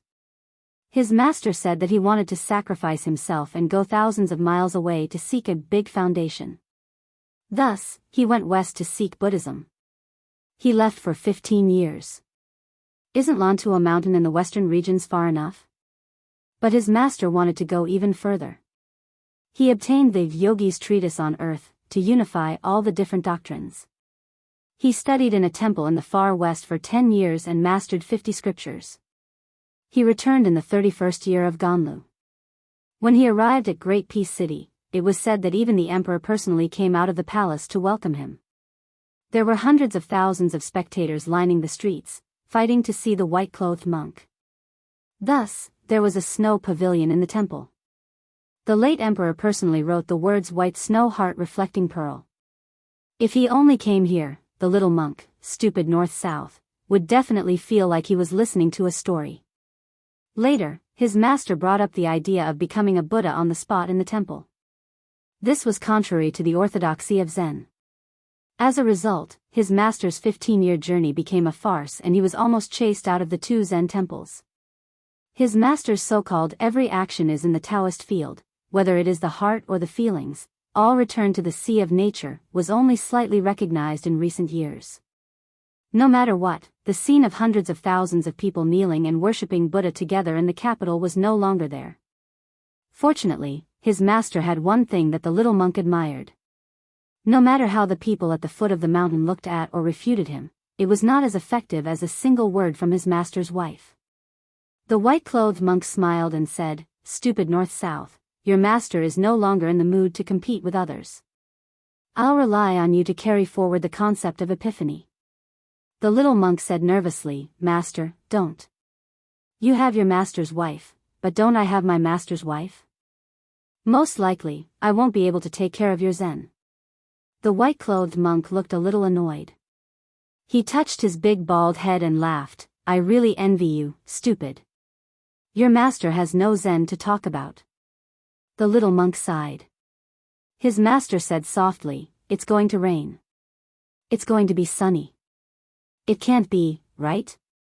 It's going to rain." "Master. Why do you always say such nonsense? Aren't all the Dharma in the scriptures like this? Keep your voice down. If the abbot hears you, he'll deduct our copper coins again. Tacky. You want to burn a Buddhist relic like this? What's wrong?" "I want to become a Buddha because I don't have money to buy my master's rouge. Otherwise, why would I burn myself to ask for a Buddhist relic?" Chapter 189. Oh, not bad, not bad. You have the ability to comprehend and have a good foundation. You are indeed my disciple. Master, if that's the case, why don't you help me wash some clothes? You're asking for a beating. Hutting County in Gangnam-do was not famous for its plump lotus peony, but for a dissolute widow with the surname Su. She had married from Bailiang and had cursed 2 of her husbands to death. Both of her husbands were top-notch nobles in the area. One of them was ranked 2nd in the imperial examination and had passed away in the imperial examination. It was supposed to be a joyous occasion, but he had died an unnatural death. The other one was not bad either. He was ranked 3rd in the imperial examination and had also passed away suddenly after marrying the widow surnamed Su. Therefore, people in Gangnam-do jokingly asked if the next top scorer would be the one to suffer. However, this widow had recently hooked up with a scholar from Jianghu County next door. That man was the son of an elegant official in Gangnam-do. His father's generation were all literary heroes. This man's surname was Lu Lighting, also known as Mr. Qingjai. At the age of 14, he could compose beautiful poems and was proficient in voice and rhythm. He was especially immersed in playing the zither and was famous for his culinary skills. He had a unique style among the scholars in Gangnam-do. His first wife was also from a big family and had both integrity and talent. However, after meeting the widow, Lu Lighting went crazy and wanted to divorce her. Originally, it was just a matter between 2 families. At most, it would be a joke in Gangnam-do. However, for some reason, Lu Lighting's wife had an inextricable relationship with an imperial concubine in the capital. That imperial concubine was extraordinary, and the precepts for women, that all women in the world had to read, was written by her. When such a scandal reached the ears of the imperial concubine in Gangnam-do, she naturally flew into a rage. This imperial concubine was extremely favored in the imperial palace and was even treated as a sister by Empress Zhao. Therefore, when she frowned, it was not too far off from the anger of the emperor. Therefore, the high-ranking officials in Gangnam-do no longer dared to have any thoughts of watching the drama and braced themselves to denounce her. Although Lu Lighting wrote a moral essay that made people want to slap the table in praise, it did not seem very manly. When he saw that even the imperial concubine in the palace was angry, he immediately sobered up. First, he wrote a poem to break off all relations and send it to the widow's door. Then, he went to his wife and bitterly complained to a group of scholars that he was on good terms about how the seductive widow had seduced him. For a moment, the pitiful woman surnamed Su was besieged on all sides. If it were not for her family's strong background, she would have drowned in the spit of saliva. Lu Lighting's wife even specially went to Baogua Temple to burn incense and slapped her, calling her a slut. That seductive widow was not angry at all and only smiled faintly. It was unclear whether it was a bitter smile or a sneer. At that time, the scholars who were present to watch the drama were all moved. The peonies of Baogua Temple were the best in Jiangnan. According to the study of geography, the earth veins of Hutting County were the most suitable for peonies. That was why they were able to cultivate such beautiful flowers. At that time, Hutting County's two unique peonies, Yao Huang and Wei Zi, were sent to the capital as tributes. The flowers bloomed and withered for 20 days. The entire capital was in a frenzy. There were no less than 100 types of peonies in Baogua Temple. Other than the Yao Huang and Wei Zi that were known as the Queen of the Peonies, there were many other treasures such as Green Dragon Crouching Lake, Zhaofen, Flesh Hibiscus, and so on. The biggest pilgrim in Baogua Temple was the widow Su, who was currently being condemned by everyone. Every 1st and 15th day of the month, she would come to burn incense and worship, rain or shine. She only loved the peonies, Zhaofen. In the backyard of the temple, there was a Zhaofen that was as big as a bucket. Its branches and leaves were scattered, dripping and clustered, and it was staggered out of the eaves. Due to her illustrious family background and eccentric style in Hutting County, this unique peonies had almost become her exclusive ornamental attraction. Today was the 15th day of the month. The first day of the month was the day she was slapped in the face by Mrs. Lu. She brought a personal maid into the backyard. When she left home to get married, she brought many servants and maids with her, but she was not close to any of them. Only this maid, who came from a poor family, liked her very much for no reason. She was strict in governing her family. There were few servants in the residence who did not harbor fear in their hearts. Only this maid, whom she named Xiao Er, knew how to repay kindness and protected her master in all respects.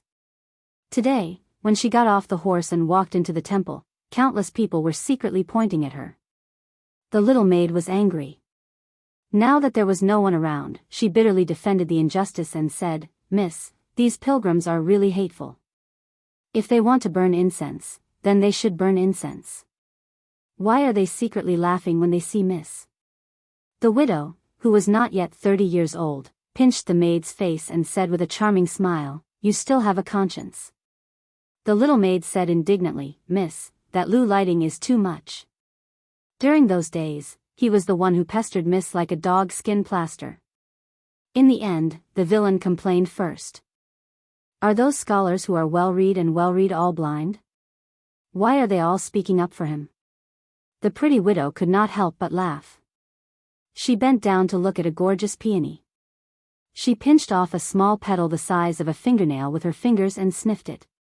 She squinted her eyes and said with a smile, "Aren't most men in the world like this? What's there to be angry about? It's not worth it to be angry about it."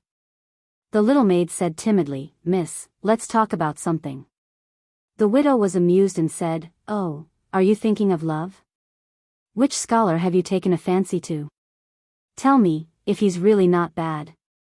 The little maid shook her head desperately and bit her lips. She looked up with a determined face and said, "Miss, the shrew in Lu Lighting's house is too hateful. I heard that she often goes to Mount Qing Temple to worship. I want to slap her in the face. I beg Miss not to plead for Chow Chow. If I'm beaten to death, I'll be beaten to death." I want to help Miss vent her anger. I know Miss is not having a good day today, so please don't worry about me anymore. She was stunned for a moment. She gently pinched the pedal with 2 fingers and laughed involuntarily. I didn't feel sorry for you in vain. But you're just a little girl, why are you involved? If you're slapped in the face, then you're slapped. Chapter 190. The little girl was so anxious that she cried. Her face was full of tears as she sobbed, "No, as long as I think about Miss being bullied for no reason, I want to fight that shrew with my life. If Miss didn't save me, I would have been defiled by that wicked person. I've never studied and can't read, but when my parents were alive, they always said that I should remember other people's good deeds. I remember Miss's good deeds the most." The widow wiped the little girl's tears and said softly, Okay, I didn't want to say it, but seeing you like this, I'll tell you so that you can rest assured. As for me, I purposely kept that slap. You also know that I have an unruly younger brother. He's very busy on this trip. Originally, I wasn't sure if this younger brother would first visit his second sister or come to Huting County to visit me, his eldest sister. If he heard about this slap, wouldn't he have rushed over to my place? His second sister cares about the world and doesn't care about this. I can't do that. I always like to fight. It's rare that I don't suffer in life. This is one of my few pleasures. The little girl nodded vigorously and said, Yes.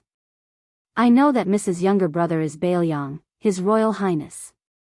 The servants in the mansion always like to whisper about His Highness, but every time they see me, they shut up. The widow rubbed the little girl's ears and said with a smile, With you as my ear, who in the mansion dares to gossip?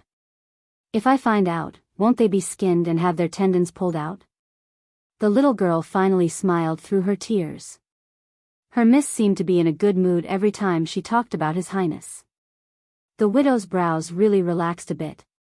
She said with a smile, My younger brother has been good-looking since he was young. We don't plant many peonies at home, but every time the flowers bloom, I'll take him to admire the flowers. I pick them and put them on his head. He's prettier than a girl. Unfortunately, it's going to rain in a few days. I don't know if he can make it in time. The little girl wiped her face with her sleeve and said innocently, The Bodhisattva will definitely protect Miss from the rain. The widow whispered softly, Little girl, how can you understand the pain of the heartless wind and rain breaking up a romantic romance? The little girl, who couldn't hear clearly, asked curiously, What did Miss say? The widow teased, You won't understand even if I tell you. As if she was afraid that the little servant girl would do something stupid, the widow said softly, When my little brother arrives at the Jiangnan circuit, you will know how those noble scholars and rich children who usually have their eyes at the top of their heads are not worth anything. At the top of the mountain was the residence of the Taoist master, where the nobles of purple and yellow gathered. At the foot of the mountain was a dilapidated old Taoist temple where a pair of master and disciple depended on each other. The master, the old Taoist master, wanted his disciple to improve. At first, the old Taoist master's ultimate skill was the dream of spring and autumn. This was a Taoist secret art that even the 4 great Taoist masters couldn't practice. The disciple didn't want to learn or listen to it. Until one day, the old Taoist master was enlightened. He took a letter from the Biyao His Royal Highness and purposely said that it was from Su Fengnian. In the letter, he hoped that Huang Manor could learn the spring and autumn Taoist method that could make one sleep for 500 years. As a result, he did it by accident. His foolish disciple pricked up his ears and really learned the dream of spring and autumn with all his heart. It wasn't difficult to memorize this method, but the difficult part was how to operate the qi. The great yellow kingdom sought thick, but the dream of spring and autumn was the opposite. It sought thin, and when practiced to the peak of mystery, there would be almost no qi in the body. The reason why the old Taoist master valued his disciple Su Longxiang and humbled himself to beg the king of Biyao was because Su Longxiang was born with great strength and was in the terrifying Vajra realm. If he learned the dream of spring and autumn, he would be like a tiger with wings. How could the old Taoist master, Zhao Shituan, not hope that there would be a second Qi Xianzhang on the mountain? As for whether Su Longxiang came from the Taoist master's residence, Zhao Shituan didn't care at all. In this life, there were many people from the Taoist master's residence who called him a traitor. In the past, it was Su Longxiang who refused to learn. As his master, the old Taoist priest had a headache. But now, the old Taoist priest Zhao still had a headache. That kid had gone berserk. He was half asleep and half awake 24 hours a day. This spring and autumn dream was simply tailor-made for Su Longxiang. The old Taoist master could have squatted with his disciple to watch the ants or the stream. Even if they couldn't talk, at least he had a companion to listen to his nagging. But now, the old Taoist master had nothing to do and was too bored. He could only count on his fingers to calculate when His Royal Highness would come to Mount Longhu. The old Taoist master, who had an extremely high seniority and an extremely strange temper, was squatting by the Green Dragon stream in a daze. He was fretting over why he couldn't see the beautiful girl on the raft. The disciple who never spoke walked out of the Taoist temple for the first time and squatted by the side. The old Taoist master, who was incomparably gratified, laughed and said, "My disciple, you've finally come out to take a breather?" As expected, there was no response.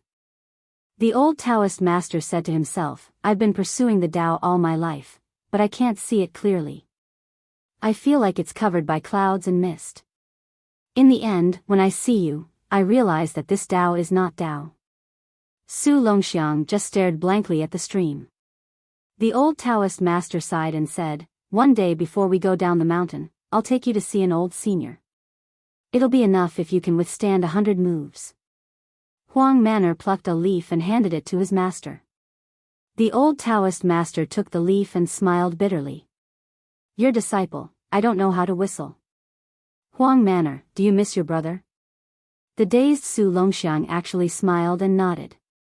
The old Taoist master felt a little sad. "Your brother will arrive when there are hawthorns on the mountain." Although the old Taoist master had heeded Bailiang's advice to dress up properly before going down the mountain, and had even specially borrowed a Zhongkue peachwood sword from his disciples, he was still a mess on the mountain. The straw sandals he wore were made by himself, and his Taoist robes were tattered and covered in dust.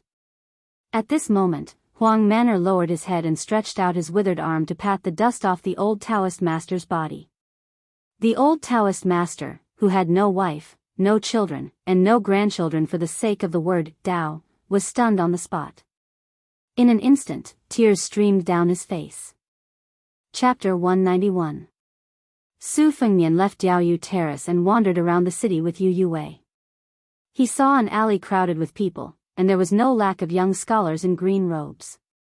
As he walked closer to take a look, he found that they were gambling on chess. There were people squatting, sitting, and standing. Su Fengnian then remembered that other than Xianghua Alley being a money-squandering den in Xiangfan, this Yongzi Alley was also quite famous. The people sitting against the wall in the alley were all nogi with chess pieces and chess boxes. They used the strength of their chess skills to bet different amounts to lure tourists and chess addicts who were itching to play. This kind of game was naturally difficult to attract the attention of the chess masters, but it was the best way to waste the time of the common people and poor scholars. In addition, the bets were usually no more than a dozen copper coins, so it could be considered a small gamble to entertain the mood. Su Fengnian smiled and took a bite of the marinated beef wrapped in oiled paper.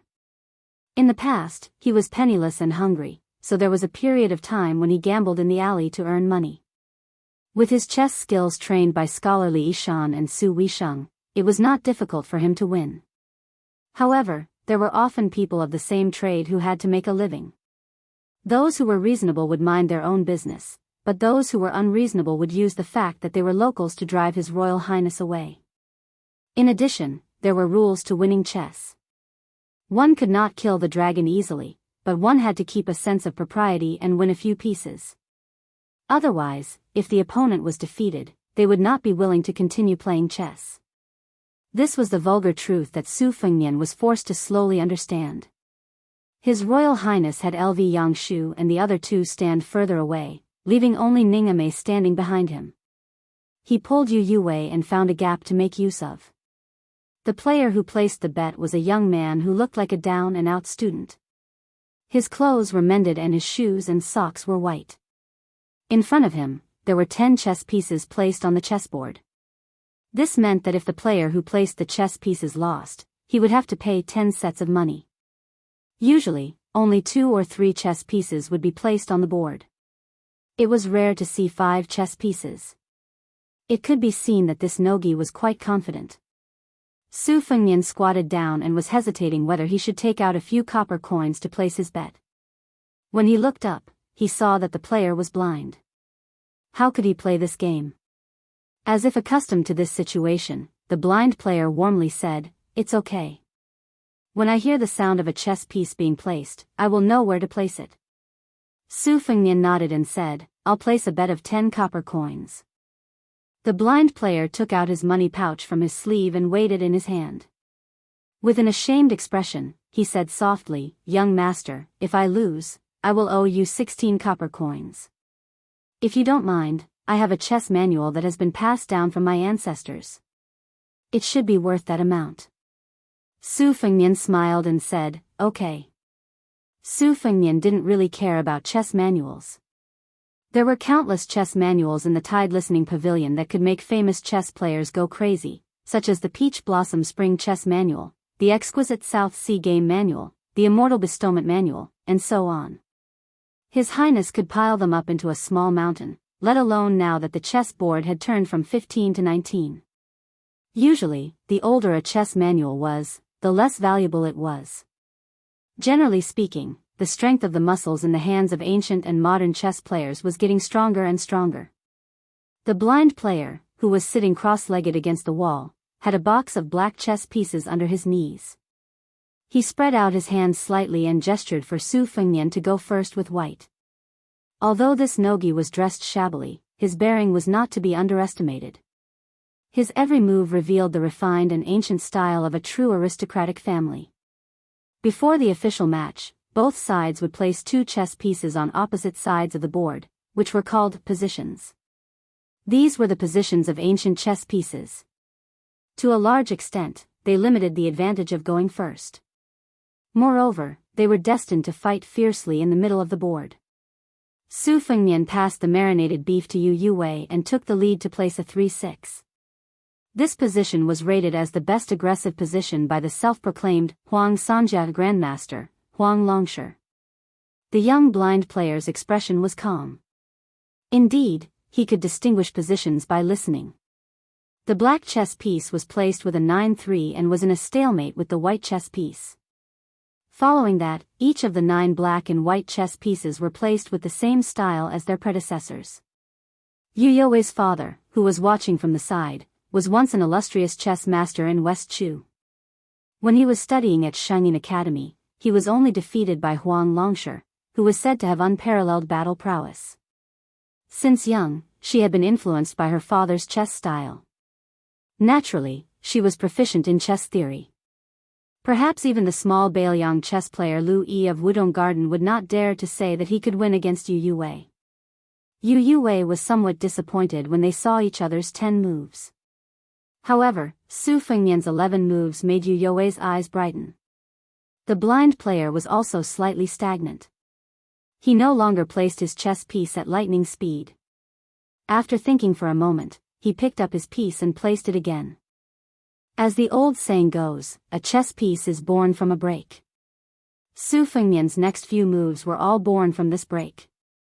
It could be said that this was an ingenious move. The blind player endured patiently all the way. Finally, the black 18 made the first move before the corner was settled. 5 or 6 flew attacks. Yu Yue frowned and pondered deeply. This move had as many as 44 changes. She subconsciously looked at Su Fengnian. He was still calm and collected. His speed of placing chess pieces was the same from beginning to end. When the white 43 moved gently, the chessboard was instantly filled with murderous intent. Yu Yue watched with trepidation. This move was really too ferocious. The white 59 flew to add and the 83 pointed attack was similarly aggressive. Unexpectedly, the blind player's situation was like a small boat in the ocean. It swayed but did not fall. After the black 18 moves, victory was already firmly in his grasp. Su Fengnian very calmly admitted defeat. Su Fengnian took out another 10 copper coins and said, "Still 10 wens." The blind player played white first. In this game, Su Fengnian stirred up the smoke early, and the blind player calmly responded. Yu Yue vaguely saw some clues. Su Fengnian was extremely aggressive, but the blind player was not the same as most people. The most important thing was the formation of the terrain. Some of the moves that seemed to be casually placed could always resonate with the middle game and even the ending game. If Su Fengnian did not rely on endless tricks to forcibly set off waves of unreasonable killing, the two games would not have lasted more than 200 moves. At the moment, Su Weisheng, who was a woman of great talent, changed 15 to 19, and broke the position system. In Yu You's view, the blind player who was slightly better than His Royal Highness was destined to amaze the world. Moreover, it was hard to say whether this player was hiding his strength or not.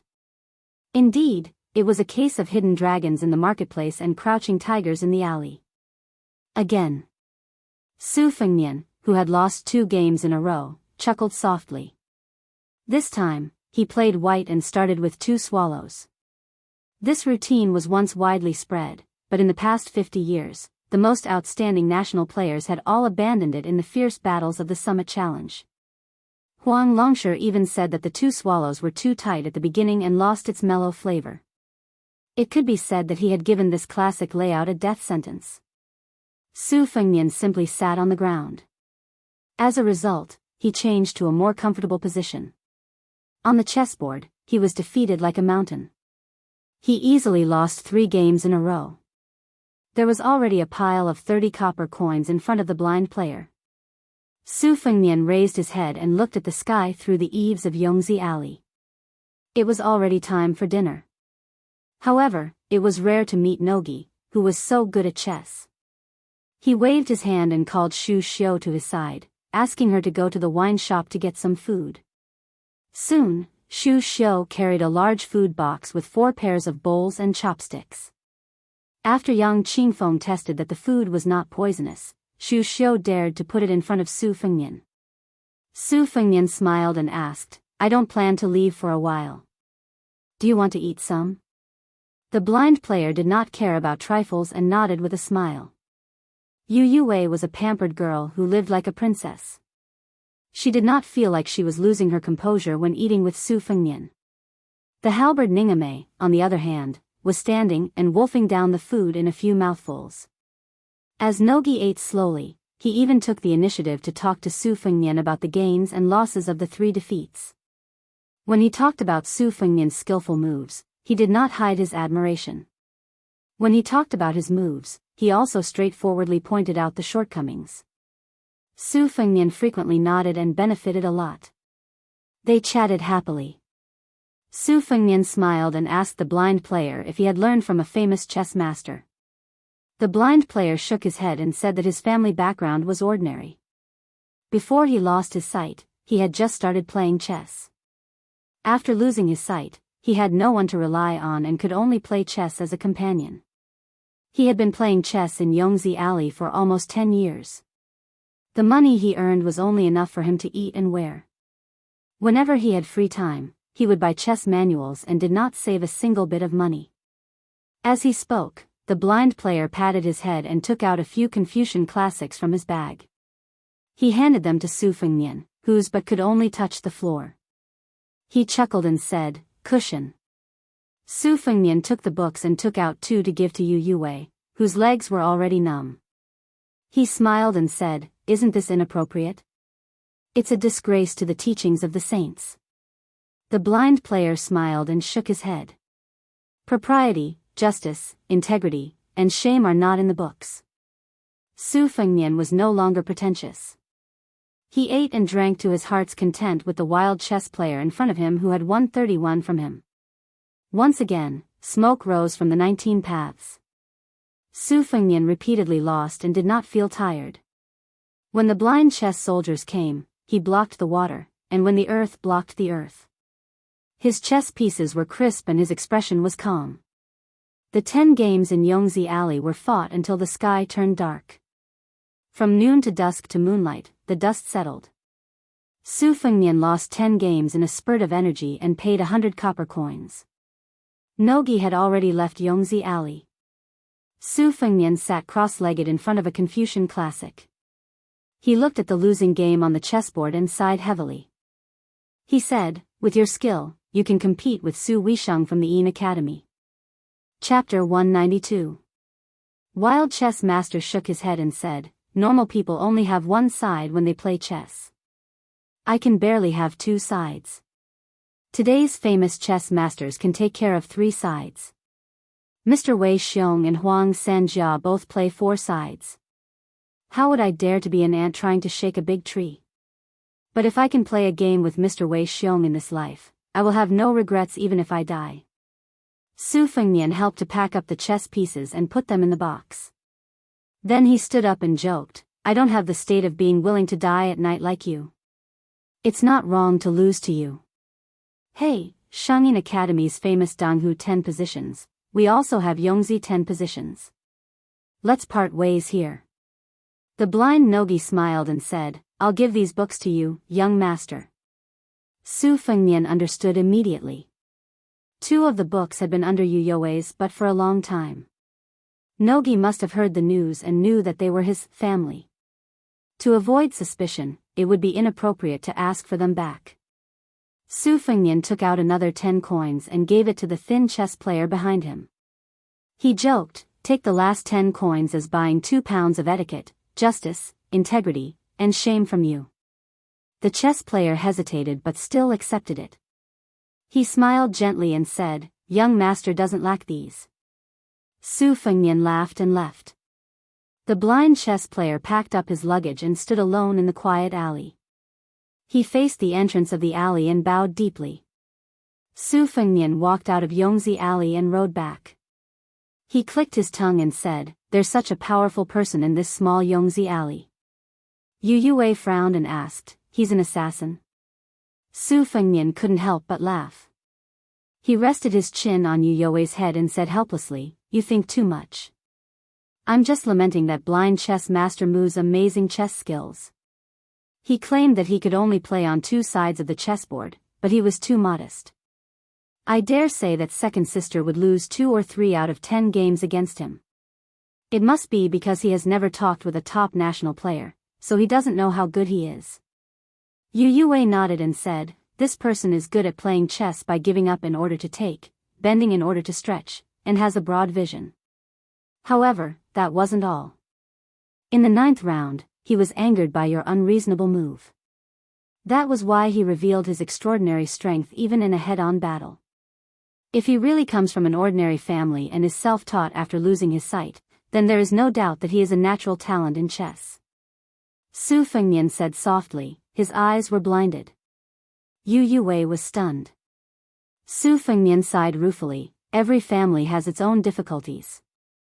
This heir isn't interested in the bitterness behind it." Yu Yue rubbed Wu Meinyang's head and asked, "Have you never thought of inviting him to your side as an advisor?" Su Fengnian shook his head and said, "Being good at chess doesn't mean that you'll be able to become an official. I've already lost 100 copper coins, so I won't gamble again." Yu Yue smiled but didn't say anything.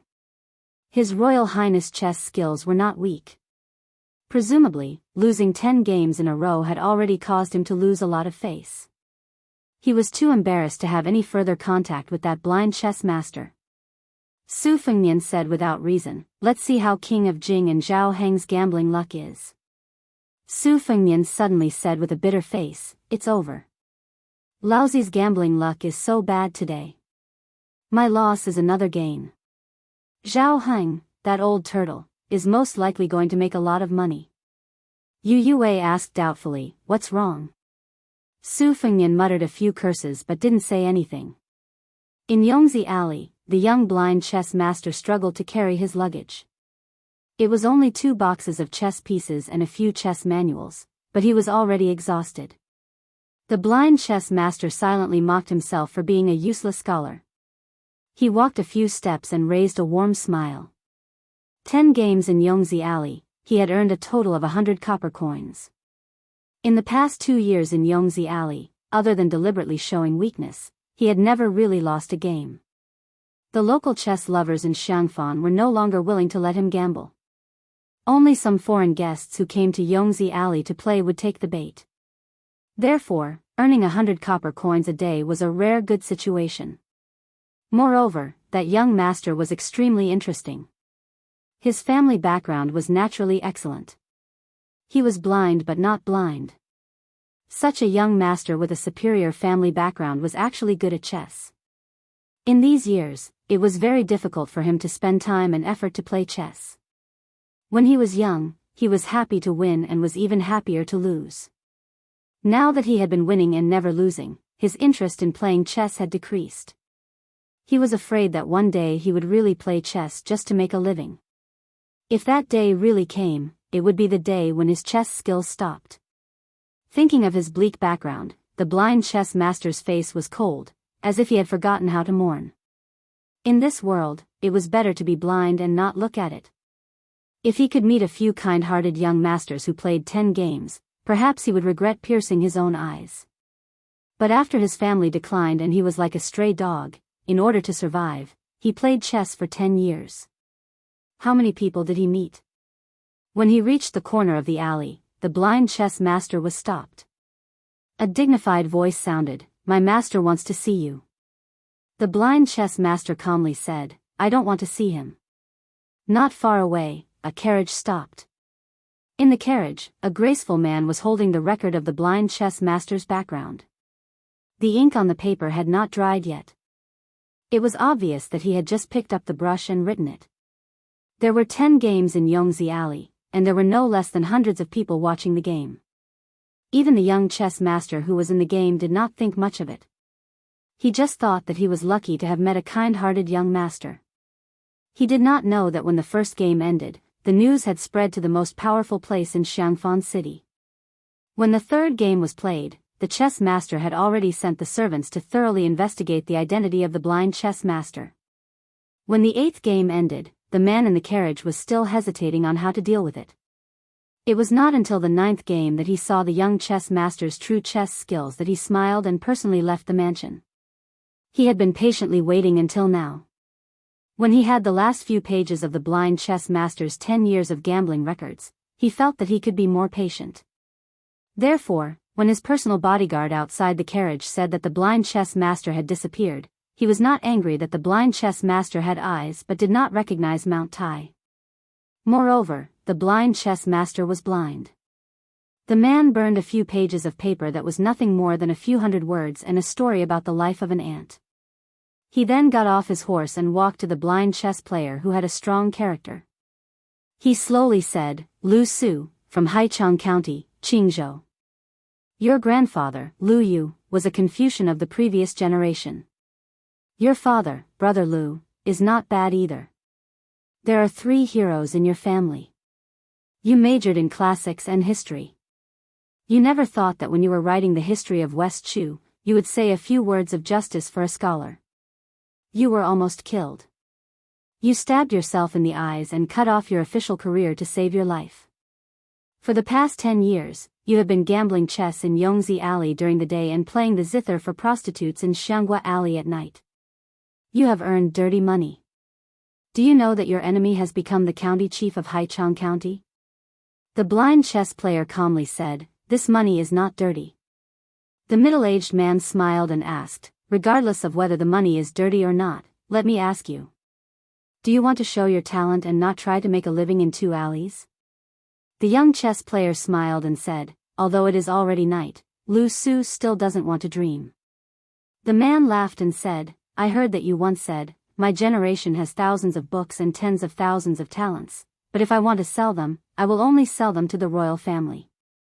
The blind chess player frowned and said, "This kind of nonsense that only reads books for a few days and doesn't know the immensity of heaven and earth.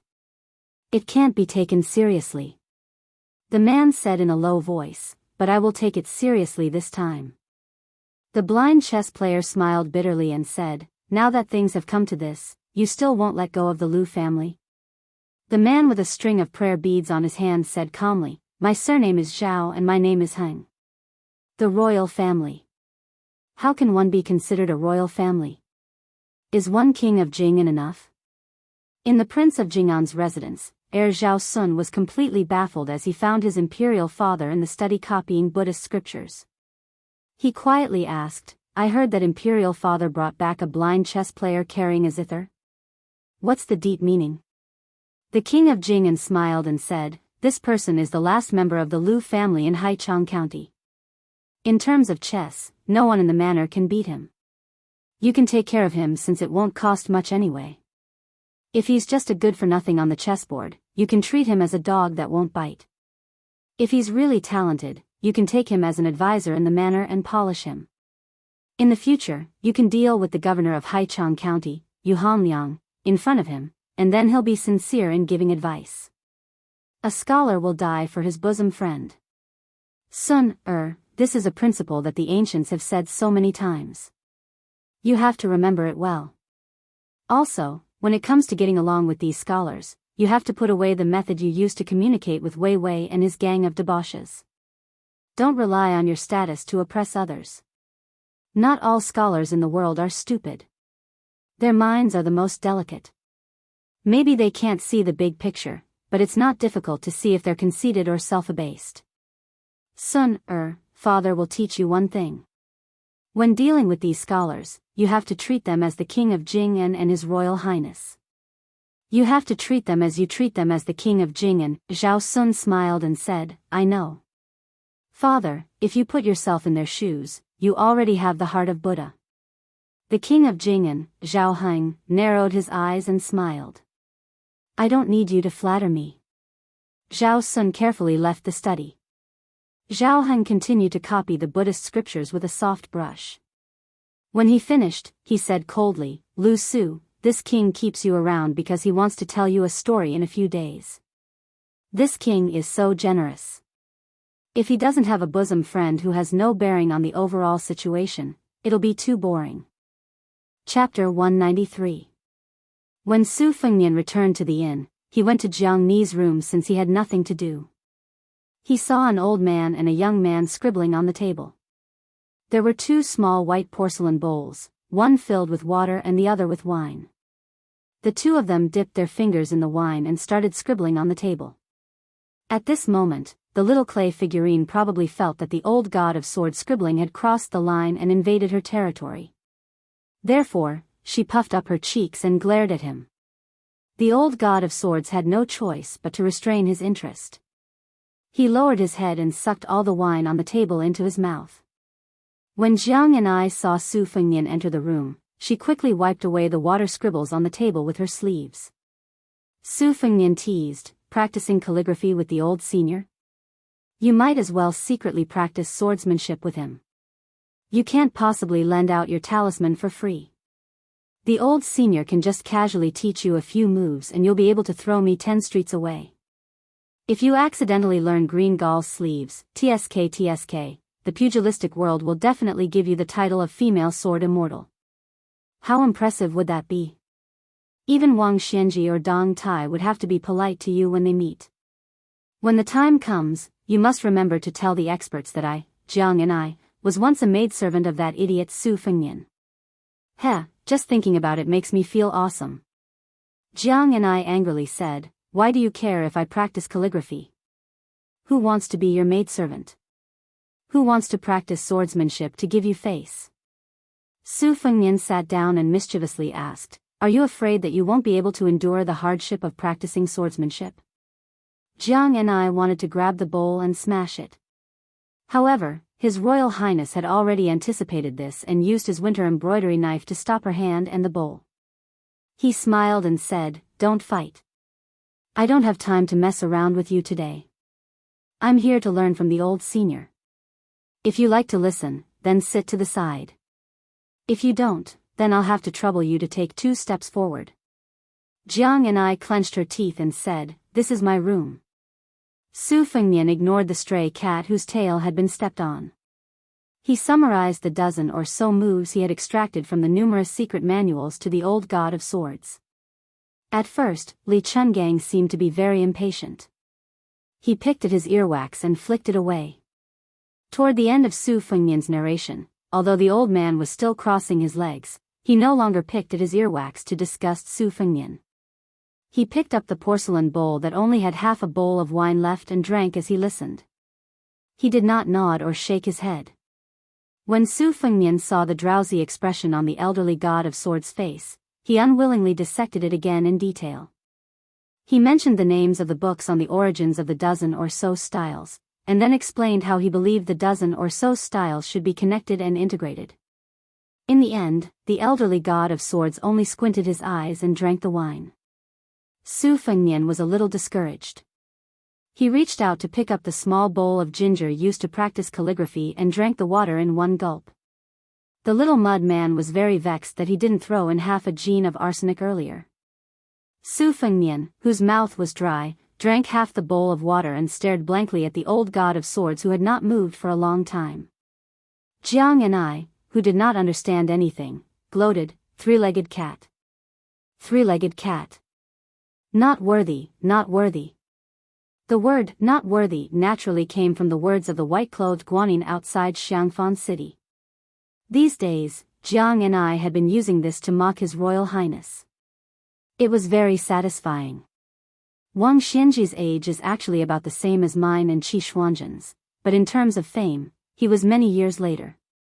Back then, he was also like you, picking up the wisdom of others, taking the inferior path of learning from others. Every time I and some of the experts of that time fought, we could always see this fellow's figure watching the battle from afar. Unlike me, who was stuck between the two realms of celestial phenomenon and immortal for a long time, this old fellow could become more and more valiant as he fought. Now that I think about it, everyone said that Wang Xianji's perception was unparalleled, because he could remember all the martial arts in the world with a single glance after watching a battle once. That was why he was able to break the world's swords with his bare hands. But that wasn't accurate. Wang Xianji was like a Qi practitioner of the Dan Ding sect. He would grab some of the pill stones around him, but not just the pill stones themselves, he would throw them into the cauldron and fuse them together. The old man's two-sleeved green snake would become a one-sleeved green dragon in his hands. Therefore, when the experts of the world fought against Wang Xianji, they all saw him as the best grindstone to sharpen their own cultivation. This was a good thing. Unfortunately, after they sharpened their cultivation, their abilities would improve, but they would never be able to catch up to Wang Xianji's footsteps. That was why countless experts of the world would simultaneously grumble, since Wang Xianji was born, why did he have to be born? Wang Xianji was like a Qi practitioner of the Dan Ding sect. Young fellow Su, you want to be the second Wang Xianji? Su Fengnian was astonished and speechless.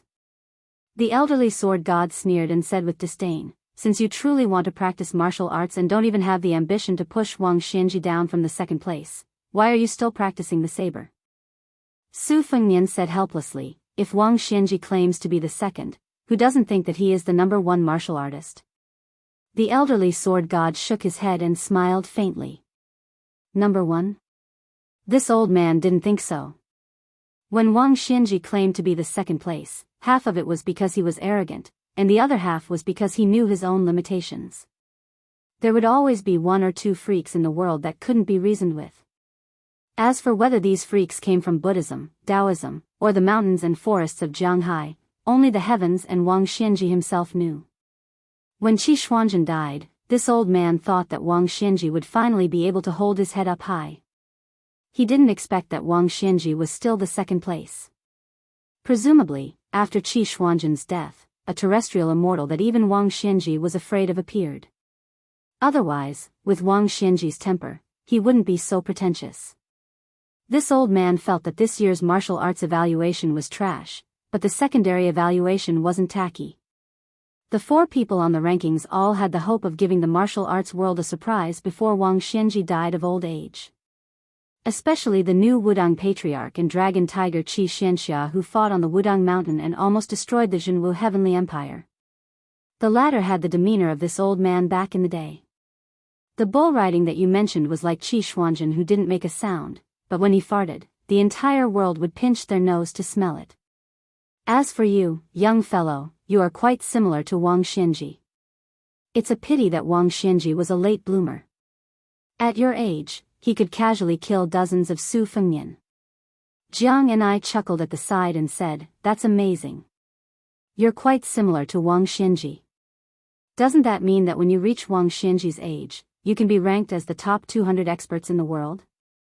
Su Fengnian was amused by the little mud man's words and laughed out loud. He turned his head and said, "Thanks for your auspicious words. I will definitely live to 100 years old. No matter what, I will live to Wang Xinji's age." Jiang and I was vexed and didn't say anything.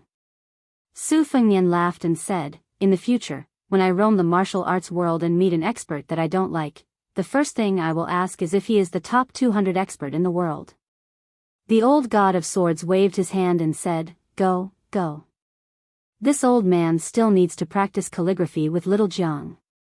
Su Fengnian was chased out of the room just like that. When he closed the door, he didn't forget to extend his 2 hands to Jiang and I. 1 finger on each hand meant that he would live to 100 years old, and 2 fingers on each hand meant that he was the top 200 expert in the world. Seeing this, Jiang and I was furious. After he closed the door, he said in a fit of pique, "I'm not practicing calligraphy anymore." The old god of swords, who had suffered an unexpected calamity, was stunned and said, "Why not?" Jiang and I said angrily, "I'm not in the mood." The old man had a sneaky face and softly urged, "Little Jiang, try imagining that this table is little Su's smiling face." Jiang and I hesitated for a moment and her eyes lit up. She jogged over and hurriedly poured another bowl of water. Following that, she practiced calligraphy. Every word was written with iron and silver hooks. At this moment, the old god of swords somewhat understood why little Su liked to tease the little girl in front of him. Li Chungang held the bowl and drank a big mouthful of wine. He was even more determined to make a deal with little Su. Looking at Jiang and I practicing calligraphy, he softly whispered and kindly reminded, "Sword and calligraphy are the same. The most important thing is to be done in one go. Little mud man, come, come, come. You read this old man's calligraphy." Jiang and I made an "oh" sound and looked at the old man's fingers. She silently recited, "Traveling to the East Sea in the morning and the West Mountain in the evening, the green snake in my sleeve is bold. When I meet injustice, I put down my cup and draw my sword, treating it as air. I shout 3 times and rush over, only to see heads falling from the sky. The world thinks I'm climbing the stairs, but I've already passed the 18th floor." When the old god of swords was writing freely, he saw that Jiang and I was not only reading, but also writing on the table without realizing it. Her fingers were not only similar to the poem he wrote on the table, but also similar in spirit. "I don't practice the sword, so the sword will is naturally sufficient. Although there is no sword in my sleeves, the green snake is bold." After the old god of swords entered the world with a broken arm, this was the first time he drank wine. The sword will in the room was awe-inspiring. It was impossible to tell whose hand it was. Yu Yue lay lazily on the table. The white cat squatted in front of her and curled up like a ball of snow. Yu Yue stretched out a finger. Wu Meinyang stretched out her paws and hugged it. She looked naive and cute. The girl who was no longer the number 1 courtesan in Liangzhou smiled and said, "My Meinyang is still the best. Other than eating and sleeping, you're carefree. When I want to see you, you're by my side. When I don't want to see you, I won't see you. I'm not afraid that you'll hold a grudge." She was no longer the girl who was once called Yu Xuanji. She pressed her cheek against the cool table and reached out to stroke her pet's furry head. She said to herself, "Do you want to leave me and live alone?" Since Wu Meinyang was destined to be unable to speak, she answered her own question. "Even if I wanted to at first, I wouldn't think about it after I got used to it, right? I know it's not right, but I can't leave or escape, right? You're just a flower vase, and the kind that's not very good looking. What's there to be dissatisfied about being able to live? You can't compare to the maids in the yard, you can't compare to those heroines who roam Jianghu alone, you can't compare to a child who dares to hate with a dagger. You can't compare to anyone. You've even forgotten your parents and even your name. Who can you compare to? Who's worth talking to when you're like this? You'll grow old eventually." Outside, His Royal Highness leaned against the door in silence. Chapter 194. Dao can't be Dao, Zen can't participate, life is as lonely as an avalanche. Master, you're sad again.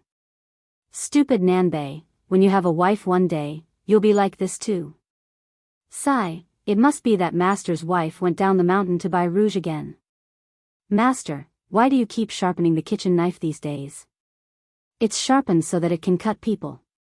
What? Master, don't take it too hard. We're already monks. If we take it too hard, what should we do with those Buddhist believers who go up the mountain to burn incense? Although Master's wife and things always like to spend money.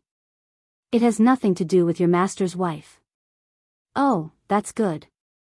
Then which abbot is not pleasing to the eye? I think Abbot Huiguang is quite easy to beat, but it's not good to use a knife. Master, let's follow the old rules. It won't hurt the harmony. Ah. Not Abbot Huiguang. It's for that kid surnamed Su. Ah. Why? Su Fengnian is quite a good person. This bastard dares to snatch my daughter. If I don't chop him, who should I chop? Master, disciple wants to recite scriptures. What are you afraid of?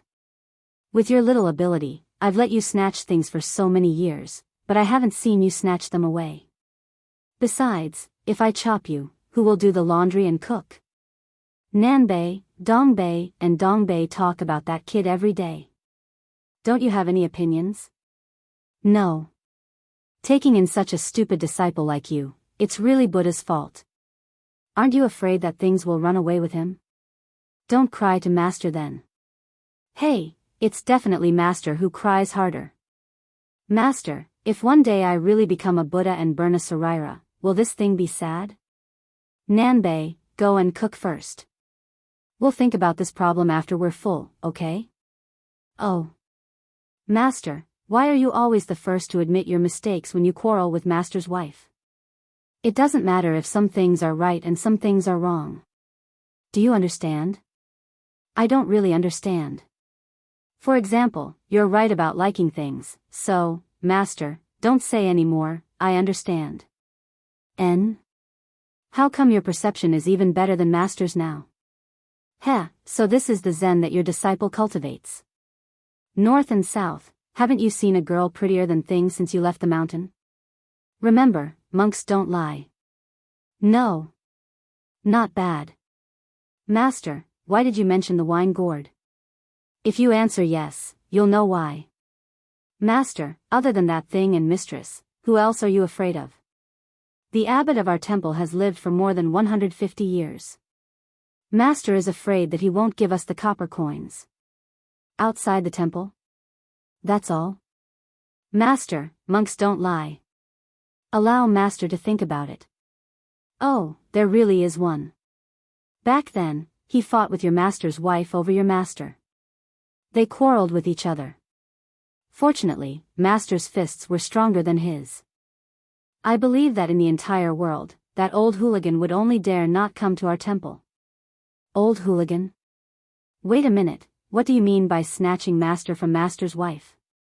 Let bygones be bygones. Everyone in Xiangfan City knew that the most seductive woman in Qingzhou lived in Xianghua Alley. She was clearly a prostitute who had fallen into the secular world, but no one dared to treat her as a prostitute. Her name was Li Baisher. Her real name was Li Xiaoru. Her ancestors were from a third-class official family in Dongyue.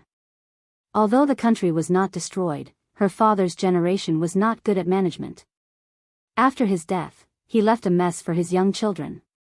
Li Baisher followed her wet nurse to Xiling Lake in Guangling to make a living by selling her ancestral property. She lived in a small building in the pine forest and enjoyed the scenery. She grew up into a beautiful girl with an extraordinarily exquisite figure. Every time she went out, there would always be many handsome young men following her. Later, in order to avoid being forcibly abducted by a fierce general under Lord Guangling's command, she wandered thousands of miles to Xiangfan City in Qingzhou. She first became a Taoist nun, then entered Xianghua Alley. With her proficiency in music, singing, and observing people's expressions, she quickly became a famous prostitute in the 3 provinces. She was especially good at singing and dancing in her hometown, Xiling. She was known as the most beautiful woman in the world. This time, she was the only woman who was listed as a prostitute in the Rouge Review. The title of the most beautiful woman in the world was also affirmed. This made all the men in Jianghu City who had visited brothels feel very satisfied. After all, the Rouge Review was more convincing than the 4 top 10 courtesans. However, it was said that Li Baisher was not in a good mood recently because all the Taoist priests in Jianghu City seemed to have left the city overnight. It seemed that the Taoist ancestral court, Mount Longhu, had made a bet with the Buddhist sect before the grand heavenly ritual. Now it seemed that Mount Longhu had lost. Mount Longhu had the 4 great celestial masters in charge. How could they lose? For a time, rumors spread in the streets. People had different opinions. Some said that they saw a female bodhisattva dressed in a snow-white monk's robe that led thousands of ghosts out of the city that night. Some said that Mount Longhu did not lose. It was just that the Taoist priests had to go to Mount Longhu to receive merit after 10 years of transcendence from the demons. For some reason, when people talked about the white-robed monk, they talked about the white-clothed imperial advisor of the past. He was a living bodhisattva who made hundreds of thousands of people in the capital kneel to him. Then there was the rumor that the crown prince of Biyao had entered the city. These days, the people of Jianghu City had endless topics to talk about. Business in the taverns and tea-houses was unusually good. All of Jianghu City knew about the Jade White Lion, Li Shuangjia. They also knew that she had a young blind man who never showed up when he played the zither. Early in the morning, the blind chess player who had moved into the Jing and Palace yesterday arrived at the Jade White Lion Pavilion in the middle of Xiangua Alley. Unlike the past where he carried the zither in the night, he was empty-handed this time. The little servant who was in charge of the back door of the brothel woke up sleepily and squatted on the stone steps at the entrance. When Li Huakui's Guqin master arrived, he immediately jumped up and put on a smiling face. His smiling face was filled with more sincerity than usual when he was welcoming guests. Young Master Lu played the Guqin in the White Jade Lion Pavilion, and the hundreds of people in the pavilion knew that he had an exceptionally good temper, extremely high character, and extremely elegant temperament. He was able to converse with anyone in a cultured and refined manner. Some of the real gold and silver that he received as a reward would always be given away by young Master Lu before they left the pavilion, leaving only a few copper coins for himself. Therefore, the little doorkeeper who had spat on this blind Guqin master in the past always boasted that he and young Master Lu had become friends after exchanging blows. He was even more attentive to the blind Guqin master, who did not bring along his Guqin today. The little servant said happily, "Young Master Lu, I've remembered the name I asked you to teach me last time." Lu Su smiled slightly. The young servant with a delicate face said kindly, "The fairy sisters in the Red Fish Pavilion all like to wake up late. Young Master Lu, you'll have to be patient and wait for a while when you get there." Chapter 195. Lu Su, who was blind but knew the way, nodded and said, "I know. I'll go alone and won't trouble Brother Song." The servant nodded with a smile and went back the way he came. When the blind zither player arrived in front of the Red Fish restaurant, he encountered many female servants and maids who had woken up early in the morning to do their chores. The orioles and swallows happily called out to young Master Lu a few times before they stopped. Those who were more daring than the other ladies in the restaurant even teased Lu Su a few times, purposely asking this young master for advice on the meaning of a pear tree suppressing begonia or a palm print seen in front of Mount Huaiwe. The blind zither player had no choice but to beg for mercy, provoking even more coquettish laughter. This young Master Lu, who spoke in a refined manner and had a gentle temperament, was initially very inconspicuous in the White Jade Lion restaurant where the sons of the rich and powerful were more common than cabbages. If not for Master Li Shuangjia's high opinion of him, who would even spare a glance at him. In the second year after entering the restaurant, he was playing the zither when he bumped into a famous rich and powerful man in the city who was forcing himself on a young girl. Although the Jade White Lion restaurant had more rules than the average brothel, the people did not fight with the officials. It was only a young girl, so there was no need to fall out with the local tyrant. The man, whose ancestors were the leaders of the Qingzhou army for several generations, forced himself on the young girl in the corridor and wanted to kill her. The blind zither player did not care about his own safety and rushed forward with his family's zither. He did not hit the evil man but was stepped on by the guards instead. It was a farce until Li Baisher personally intervened and saved the blind zither player's life. Many people in the White Jade Lion Tower still remembered Lu Su, who was covered in blood, sitting in the corridor with the pitiful dead girl in his arms. He took off his shabby clothes and gently covered the disheveled corpse. Today, the Red Fish restaurant somehow knew that Lu Su was coming. Li Shuangjia's personal maid, Chi Fu, was already standing at the door to welcome him. Seeing the blind zither player, she smiled gently and said, "Young Master Lu, Miss is already waiting." Lu Su shook his head and said, "Today, I just want to tell the Red Fish restaurant that I won't be playing the guqin in the future. Miss Li lent me the ancient guqin to paint a dragon. I want to pay back some of the money I earn every month. Miss praying, I won't enter the restaurant and disturb Miss Li, the beautiful maidservant, whose status in the White Jade Lion Pavilion was even higher than some of the red plaques," sighed regretfully. She bowed slightly to the blind zither player, and then turned to walk into the courtyard. By the window on the second floor stood a beautiful woman. Chifu was already considered a rare beauty in Xiangfan, but compared to the woman upstairs, she lost all her color. What was even more inconceivable was that behind the world's most famous courtesan, the Taoist nun Li Shuangjia, was an old man sitting on a yellow pear-wood chair with his head lowered. He was tuning an arrow. Li Shuangjia waited until Lu Su's figure disappeared before he turned around and asked submissively, "Old ancestor, do you really not need the lion's slave to go to the reeds outside the city to meet the Prince of Biyao?" The old arrow man with grizzled temples just closed his eyes and listened to the music. Logically speaking, Li Baisher was one of the top 10 courtesans in the brothel before the Rouge Review. She had built up a deep relationship with the aristocrats for more than 10 years, and she was almost married to the leader of the Shilin party, Lu Zhonghui. In these years, she had met many poor scholars who were not recognized by their talents, and they were all generous with their money. Some of them were even nobles in the imperial court. It was because of this that Li Baisher's reputation as Jiangnan's double champion came to be.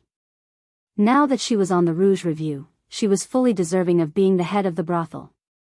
No one had ever heard of Li Shuangjia being intimate with anyone, and it could even be said that she was still a virgin. How could she let an old man stay in her room?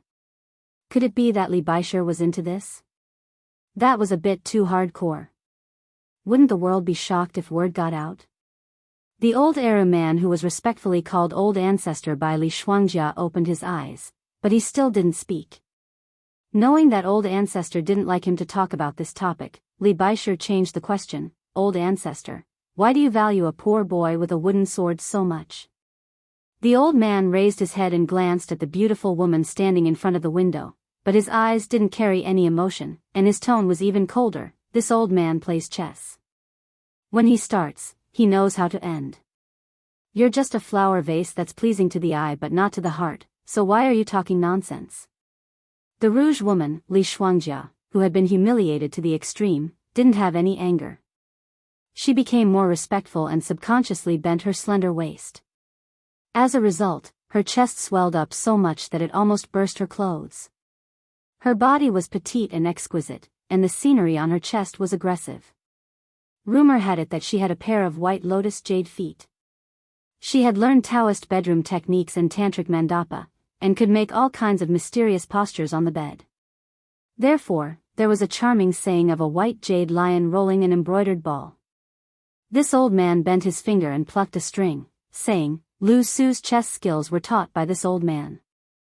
This time, he came to the Red Fish restaurant to see if this boy would become arrogant once he achieved success. Fortunately, teaching him chess was not in vain. He knew how to leave some loopholes and still kept the guqin you gave him. Originally, this old man's temperament when he first met him was that he wasn't willing to accept other people's kindness and not return it if he could. Whether or not he can set off a storm will depend on his own luck. The most wonderful thing about a chess piece is that even a brilliant chess player doesn't think that it can become the key to victory or defeat. Li Shuangjia lowered her head and said, Old Ancestor's chess skills are naturally the best in the world. The whole world is Old Ancestor's chessboard. The arrow old man turned a deaf ear and said, That boy Bailiang left the city today, so there's nothing for you to do in Xiangfan. Go to the capital. Li Baisher nodded without hesitation and said, Lion's slave only listens to old ancestor. The old man silently left the Red Fish restaurant. He was going to a private residence in the northeast corner of Xiangfan. Inside, there was a puppet girl that he had personally trained. She was 60% similar to the Princess Pei Nanwei, and 70% similar in spirit. Now, the king of Jing'an, Shitzi Zhaohang, was keeping her as a mistress in a golden house. Every time he went out to pamper her, he would be secretive, afraid that his father king would find out. Zhao Sun thought that his itinerary was flawless, but he didn't know that every time he pampered and trained the girl that he affectionately called Nanwei, there was an old man standing behind the hole in the wall who looked at the two of them as if they were walking corpses. Zhao Sun's personality was cautious. He had already sent people to investigate the girl's past and background. There was nothing strange about it. Therefore, that private residence was the greatest place for him to enjoy himself in the world. The little beauty was too similar to the girl in the manner that he had to call mother every time he saw her. Every frown, every smile, and even the way she frowned were not far off. Every time he was scolded by his father king in the manor, or after he ran into Wang Fei in the garden, he would come to the private residence to vent. He was extremely affectionate until he was exhausted.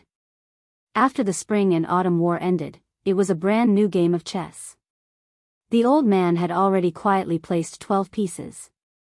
Most of them were still in the process of putting down pieces, but some were about to start. After going to the private residence, the old man immediately left the city and headed for the reed marsh outside Xiangfan, which had the best scenery.